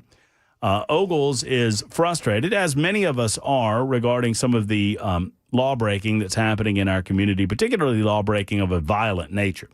Judges of the Davidson County General Sessions Court are now demanding heightened security measures in response to comments made by U.S. Representative Andy Ogles, criticizing the judges who were a part of earlier cases against a man by the name of Muhammad, who is a Somali immigrant. Now, we talked about this guy when this situation happened. It was several months ago, where it was discovered that this Somali illegal alien raped a woman who died from the attack, and he did so in front of a house of worship. It's very, very, the circumstances surrounding this were brutal. The woman was, she was not in her right mind. It's believed that she might have been high on some sort of drugs, making her obviously incapable of consenting to anything. This man he raped her, and she eventually died. Last Friday, Ogles posted a thread on social media on the X machine identifying the judges who were a part of previously dismissed cases against Muhammad leading up to the August attack, in which he was obviously arrested and charged with 4 counts of rape after allegedly assaulting the woman who died after being transported to Vanderbilt University Medical Center. Ogles said that Muhammad was, quote, arrested over a dozen times, and that's true, leading up to the August attack, but that in every previous case against the illegal alien, that they were previously dismissed by multiple judges in Davidson County General Sessions Court. The congressman listed the 6 judges and a brief summary of their cases with Muhammad, including, the Tennessee Star article that I'm reading from lists the judges: Jim Todd, Aaron Holt, Robin Kimbrough Hayes, Linda Jones, Melissa Blackburn, and Rachel Bell. Every judge and prosecutor who let him off the hook was a Democrat. As long as local liberals are running things in Middle Tennessee, we're at war. The state should impeach all of the judges. Send the guard to Nashville. I do not believe that Nashville has a crime problem that merits the National Guard. That's first and foremost. So I disagree with it. I disagree with the last part of it. Is it appropriate? And maybe one could, argue with whether or not his language was appropriate. But is it not appropriate to call out these judges who seem to freely allow violent criminals to get back out on our streets to commit crime again? I mean, I remember the Belmont University student, Jillian Ludwig, who was killed by the individual who was also let out of Chancery Court in Davidson County. I mean, is this not a problem? So I would really want to see, and I don't know what the other charges were against this individual that resulted in him being set free. Because if those charges are things that are relatively minor, then no, I mean, the judges have to make judgment calls all the time. If they're severe charges that indicate a propensity to commit this type of crime, then absolutely call them out and drag them. Mm-hmm. I mean, I think that's, if you can't criticize judges for their rulings, we don't live in a free society. What is so annoying is the willing double standard on the part of some within the media that when, and I think it goes a little both ways, right?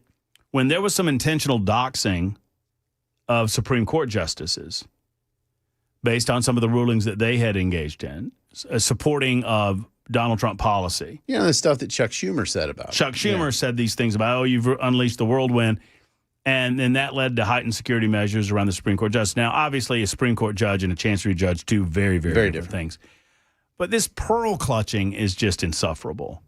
That, I mean, the leftist activists think it's they hide behind the First Amendment to scream Nazi or Gestapo when it comes to immigration and customs enforcement.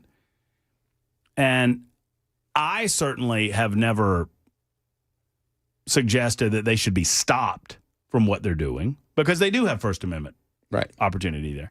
But the pearl clutch of, you're going to make a job. We've got to get heightened security, and they're calling on Governor Lee. It's just look. It's a different story if Representative Ogles tells people to go attack the judges or says something like that. Fine, but like we have to get over. We're adults. We got to get over this idea that criticism or somebody disagreeing with you means they want to hurt you. And I disagree with Andy all the time on his performative. He's my congressman, and I think he just did one. A weird fake phone call that was recorded where he's talking about this issue on the phone with someone recording him. And it's just weird. It's bizarre.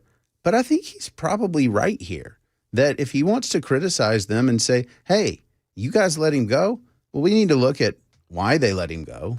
But it's okay to criticize them. And that he is, to the best of my knowledge, he did not call for anybody to harm them. No. And if he doesn't do that, then I don't think there's a problem. No, he did say that we need to hold them to account, obviously. And I think the language they didn't like, he said we're at war. And the state should impeach all the judges. Well, I don't know about all the judges. He says a lot of things that are silly. That's fine. Like, it doesn't matter. I mean, to say impeach all the judges, no, we're not going to do that. Okay. But he's allowed to say that. That's not something that we can say. Well, and what frustrates me is that the debate, where's the line? I mean, I don't think Andy crossed the line. Mm-mm. And these judges might have some sort of valid reason that they would suggest compelled them to release this guy. Obviously, if they have souls, they are regretful, I would think. And this happens to judges. Judges make difficult calls all the time. That's the tough. It's very easy for a member of Congress to criticize judges because, I mean, honestly, Congress barely does its own job. And so they're just commenting on what they see. But for what's frustrating to us is that they seem to be soft on crime. In other words, they defer to letting people out of jail or they defer to saying, oh, this person can't stand a trial because we don't believe they're mentally capable, and the only recourse I have is to let them go.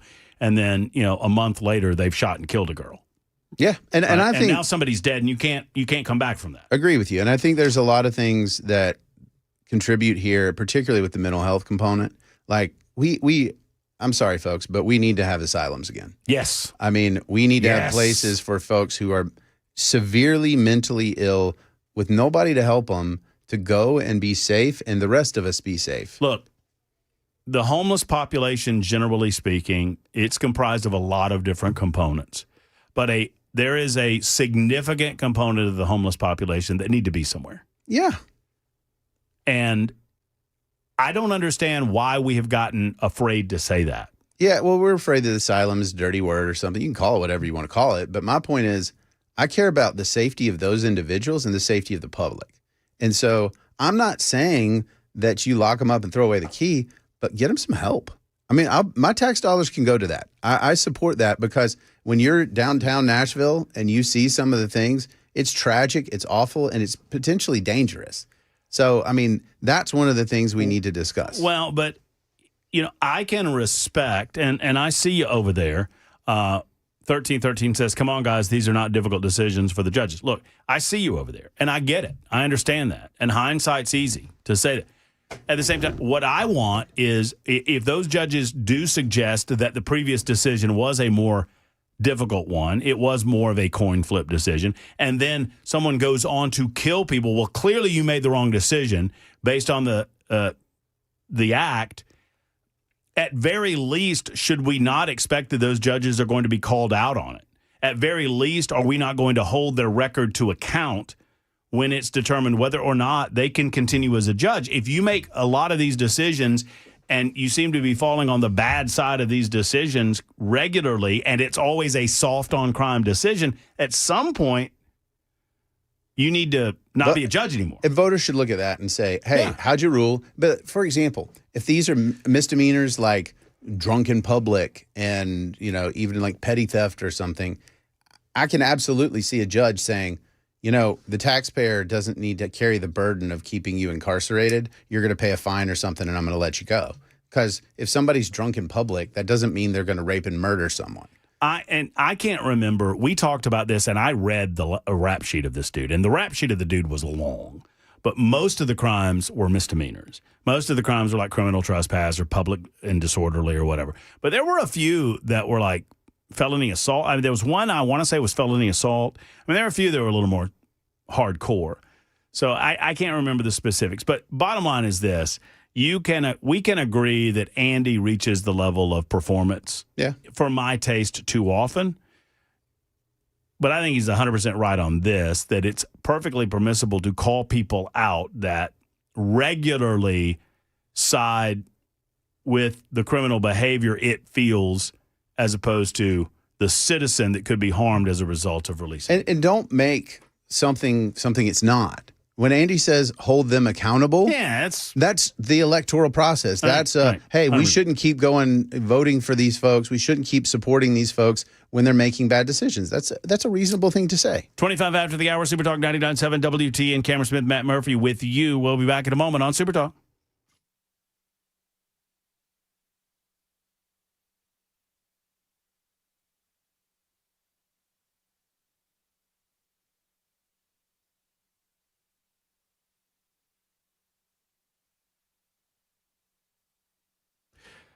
It was once said, do all the good you can by all the means you can, by in all the ways you can, in all the places you can, at all the times you can, to all the people you can for as long as you ever can. Owner Aaron Stokes has reminded us of this quote. And he's tried to do that for over a quarter century. Friends, Eurofix repairs European vehicles at below dealer pricing. What sets them apart isn't just the price, it's the deep commitment to quality that keeps you off the tow truck. Eurofix has clean, welcoming shops where you can actually sit down, a free 15-minute no-wrench inspection to share what's going on. At Eurofix, you get a 3-year, 36,000-mile nationwide warranty on all repair work performed, plus rental cars available at every appointment. 5 locations, Nashville, Franklin, Murfreesboro, Belmead, and Mount Juliet. 844-EUROFIX. That's 844-EUROFIX, or visit online at myEurofix.com. myEurofix.com.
The Wellness Institute of Nashville is your one-stop shop for all things pain relief.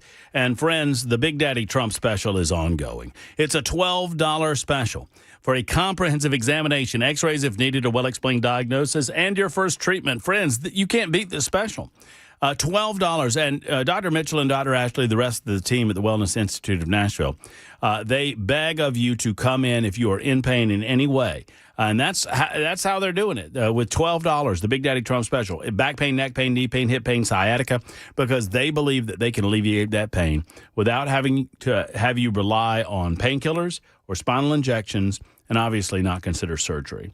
So come in, start a pain-free life. It is possible. Call today at the Wellness Institute of Nashville, 615-246-5009, 246-5009, or painisbad.com. That's painisbad.com. When you see Dr. Mitchell and Dr. Ashley, thank them for being the official Wellness Institute of Nashville sponsor of the Nincompoops in the news segment that we present daily on Super Talk 99.7 WTN. It's the Wellness Institute of Nashville.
Super Talk 99.7 WTN, Matt Murphy, Cameron Smith, thank you for being with us this Wednesday evening. Glad to have you along for the ride. It is 6:30. What happened there? 6:36 on Super Talk 99.7. You and I were just talking off air, and I want to bring this subject on air because you're doing a bit of a deep dive. When the continuing resolution was passed, when we finally got over the government shutdown, there were a couple of little, I won't call them poison pills, but little sweeteners. Unrelated random things. Yeah, that's a good way of putting it, that were placed in the legislation. One was this deal having to do with, what was it called? Operation Ivory Twist or Arctic Frost. Mm-hmm. There you go. Where the 8 senators were being spied on by the Biden administration, which is wrong. It is. Everyone agrees that someone needs to be held to account. Sure. But it included this random, the senators get to sue the government for $500,000 each or whatever. Which is a dumb idea. But like, why are we introducing money into this equation? We want accountability. We want to make sure that people who are potentially illegally spying on senators, they need to be held to account. But why does money have anything to do with it? Well, that was one, and we talked about that. The other was the hemp legislation, I guess, brought forward by Mitch McConnell. Yep. Mitch McConnell, who I'm surprised to note is not yet dead. Yeah. And is still a senator. He is. In Kentucky. And this would, by all accounts within the hemp industry, destroy the hemp industry. Yeah, it will. And what's Andy? There's an industry that's tens of billions of dollars that sells seeds, cannabis seeds. And you can't get high off the cannabis seeds. Obviously, the seeds are used to grow cannabis, but the industry that this hits is like 35 to 65-year-old white dudes who like to grow their own weed. Right. And this goes to, I don't do that. I'm not a marijuana guy.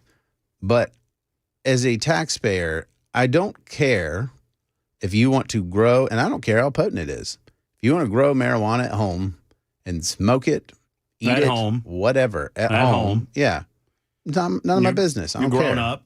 Yes. And in a world where we have tobacco, we have alcohol, we have all kinds of different things that we would consider vices, I just don't understand why we have singled out this one and have said we must stomp it out. And I know why. If you want to know the truth. Pharmaceutical industry is part Pharmaceutical, alcohol. Right. You know what's happened? You know all those things with THC in them that people are drinking, the gummies, all that other stuff? They're eating into the market share. Alcohol sales are going down. Right. So the federal government has a vested interest in making sure that they protect you from growing your own weed. And that to me is dumb. And it's exponentially dumber that it was done this way. Yeah. Intentionally done this way to prevent a robust debate about it prior to the votes. Right. They did it in this way to push people to vote for the legislation that probably wouldn't have voted for the legislation otherwise. Right. The 2018 Farm Bill liberalized a bunch of this stuff, and people got creative with serving size and things like that. And ultimately, we have cannabis products. Let's call it that. And cannabis, hemp, all this stuff, it's all the same plant. It's just different concentrations of THC. THC is the narcotic that makes you high. That's very much like alcohol. You can drink very high proof alcohol and it will mess you up. You can drink a alcohol-free 0.01% O'Doul's and it won't do anything. And so this is very analogous to me. It makes a lot of sense that we wouldn't roll this stuff back, yet here we are, and I think it's very, very silly. And you know who's doesn't care about this stuff? The Chinese, some European markets that are making all the synthetic stuff and just dumping it over here. I mean, guess what? Well, I would 100% prefer to have somewhat of a weed problem than a fentanyl problem. Yeah, me too. And on the idea here is, well, we got to keep it away from the kids. You know what kids don't want to do? Grow stuff. Right. It is slow. It takes time. They want instant gratification. And look, I'm fine with laws that say, you know what? If you grow this and sell this, we'll come after you. Why? It fascinates me. The people that are, I would classify them as 100%ers on this issue, that they don't want to talk about any of it. They don't want to have any discussion with you. They're just no, no, no, no, no. And if you hold them down and say, well, what about alcohol? They will tell you. Many of them have. Well, I would if I had my way, alcohol would not be legal either. I'm like, we tried that, and it didn't work at all. It's the nanny state. Right? And that's it's all none it of the is. government's business what I do on my property and in my person. I mean, as long as as long as I've reached the age of majority, I understand why you would create restrictions for people who perhaps have not reached a maturity level to make those decisions for themselves. But it is none of the government's business what I do on my property, so long as I'm not violating the rights of other people. Yes, and this is where I'll back the blue all day long. Of course. But here's where law enforcement drives me nuts. Is they said, and I don't mean like cops. I'm talking about prosecutors. Prosecutors want as many tools at their disposal as they can get. If they can nail you on something small, they can kind of bootstrap things and move them around. And I don't want them to have the capacity to say, here's one more tool to go after somebody just because, right? I don't want them to be able to say, well, you sold seeds or you grew this. I don't care. And so that's the kind of things where they like the tool because, and what they'll say is, well, this leads to other crimes, and it's sort of the lesser included offense type thing that they can use. And I just disagree with that. Well, and the standard arguments that you hear that, marijuana is a gateway drug. No, marijuana is not the. If marijuana is a gateway drug, I would suggest that marijuana is not the gateway. Mm-mm. I've long said that if you want to go to the root, the gateway drug is caffeine. Probably. And nobody and everybody goes. When I say this, you didn't, but people roll their eyes. Come on, Matt. No, I'm being deadly serious when I say that. That the first drug that most young people consume in their lives is caffeine. Yeah, I would say caffeine or nicotine. Well, and then nicotine follows, sure, and then you follow that up. I guarantee you that maybe not today, maybe I couldn't back this up in 2025, but I would suggest to you that 25 years ago, what follows that is always alcohol. Yeah. And so are you suggesting that these things should be illegal too? And what about human liberty? What about human freedom? So this is the problem with I have with vice laws is, okay, as long as the consumer's informed, it can do that. End of age. I think you ban the heck out of this stuff for people under the age of majority. You say your brains are developing, no is the answer. They're going to find their ways to get hands on it anyway. But my point is slow them down. But punish the crap out of those businesses and those entities that are caught making it available to the OC. I would put the penalties through the roof. You lose your business license. When you and I were kids, right? And I didn't mean to interrupt you there, but when you and I were kids, certainly back in the backwoods of Thompson, Georgia, no P in Thompson, THOMSON, we could find stores that would sell underage kids alcohol because the penalties weren't what they are today. Now, you are hard-pressed, and maybe you can, but you are hard-pressed to find a store that's willing to do that with regularity. Yes, it's much more difficult. Because it might be a little bit of a one-off, but the penalties are strong. Go down to Broadway if you're 16 years old, try to buy a beer. Yeah. And see what happens to you. Not a chance. Not a chance. It's gonna be you tough. can do the same thing with weed-based substances. Yeah, and the enforcement here is make it so that breaking the law is not worth it. And the institutions or businesses that are selling this stuff, it's fine. I just don't. We are picking and choosing vices for reasons unrelated to the public harm. And that to me is dumb. And a lot of Republicans and conservatives are just saying, well, I don't do this stuff, so I don't care. And I get that. But if we're about limited government, it means even on these things. Agreed 100%. And it wears me out, the folks that would believe that simply because something is illegal, that it becomes effective in a way that people can't get their hands on it, because it just doesn't work. It does work more so that if you put it, like, we don't see a lot of bootleggers nowadays. No, you don't. Because it's not cost effective. No, there's no profit motivation to be a bootlegger, because I can go to the liquor store and buy liquor if I'm a grown person. And it's a lot of work. And it's a lot of work to do it. And that's the reason on stuff like hemp and seeds and things like that. Look, nobody wants to grow this stuff. They don't want to actually go through the effort. Kids certainly don't. And so you're literally saying the slowest way to access this thing, we're going to ban because reasons. I have it on good authority from Dwayne, one of my roommates at West Georgia College, that it is very, very difficult to grow pot. Yeah. Well. And stay in school. In warm climates is really not. It's a weed. They call it a weed for a reason. That's true. It grows like weed. Well, that's true. But up north?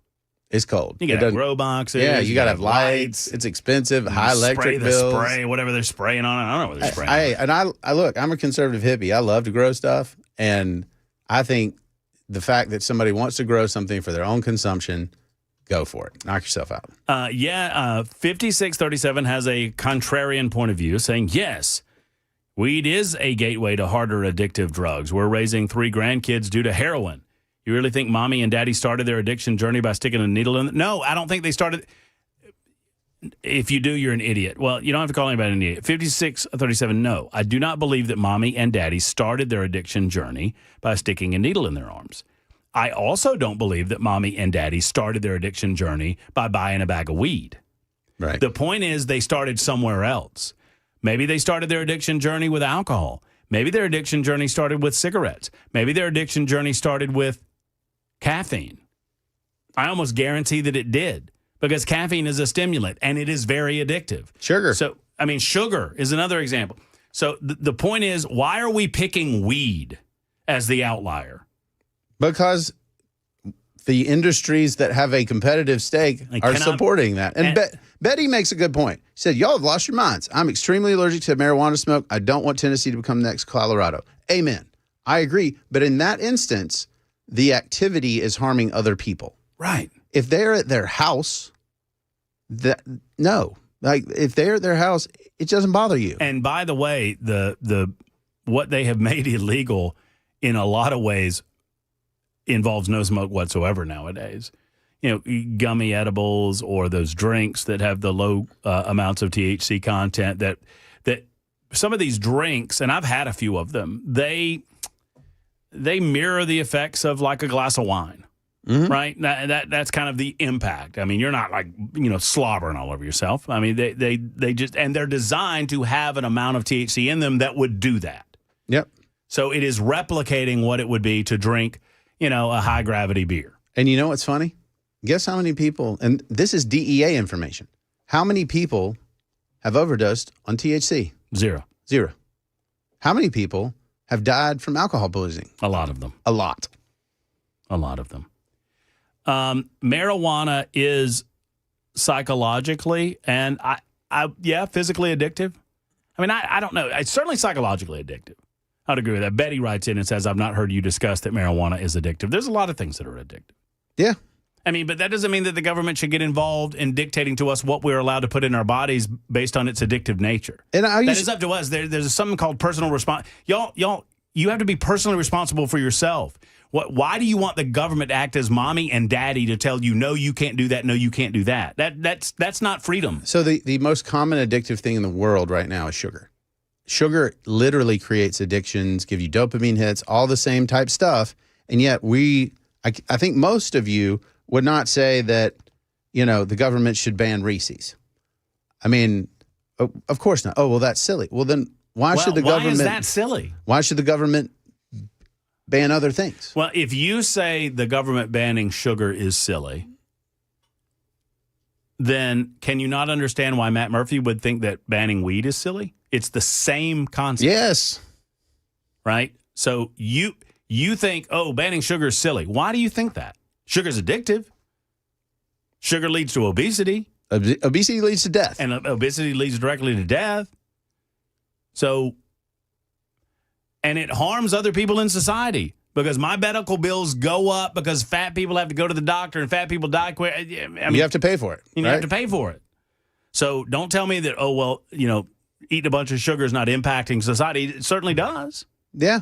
Anyway. Smoking, drinking, vice, anything. Like it's the same argument. Once again, it goes back to and I understand the moral objections and I respect them. I disagree that government should intervene to reinforce your moral objection. The moral objection should be battled in the churches, in our communities, I'm fine with that. I'm fine having those battles away from government enforcement, which is my issue. And number two, the same folks that battle the pharmaceutical industry for their overbearing presence within our government, and the same people that battle the alcohol industry for having an overbearing presence within our government, the people that hate that are many of the same people that say no to weed, when it's those entities that are controlling the lawmakers. Yes. And it's not some grand moral objection. You're talking to somebody that does not smoke weed, eat gummies, do any of that stuff. And Cameron Smith is here too. Thank you. You're welcome. But that is consistency, folks. That's what conservatism looks like. Or libertarianism in my case. It's 52 after the hour. Bill and Bree will try to get to you if possible. Super Talk 99.7 WTN.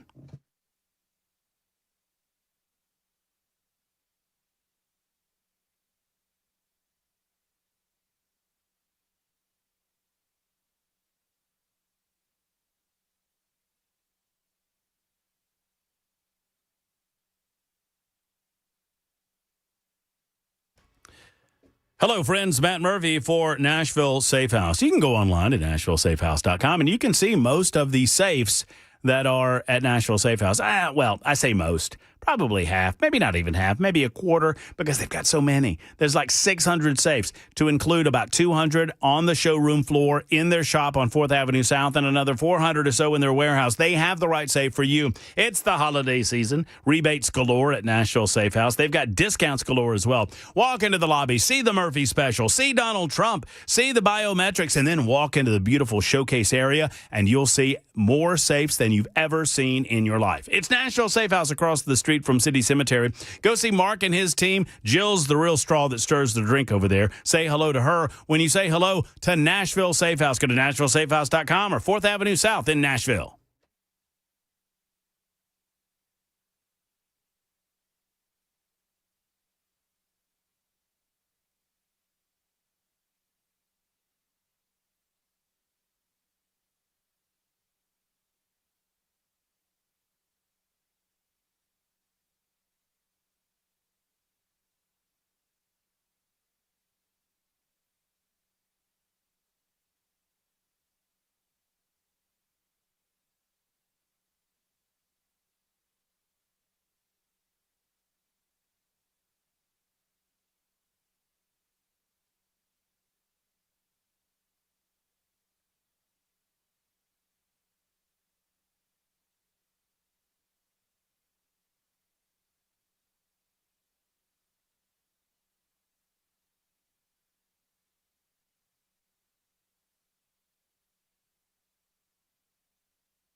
Super Talk 99.7 WT, and sometimes we play a game called The Last Thing Matt Heard Before We Come Back on Air. This is not one of those times.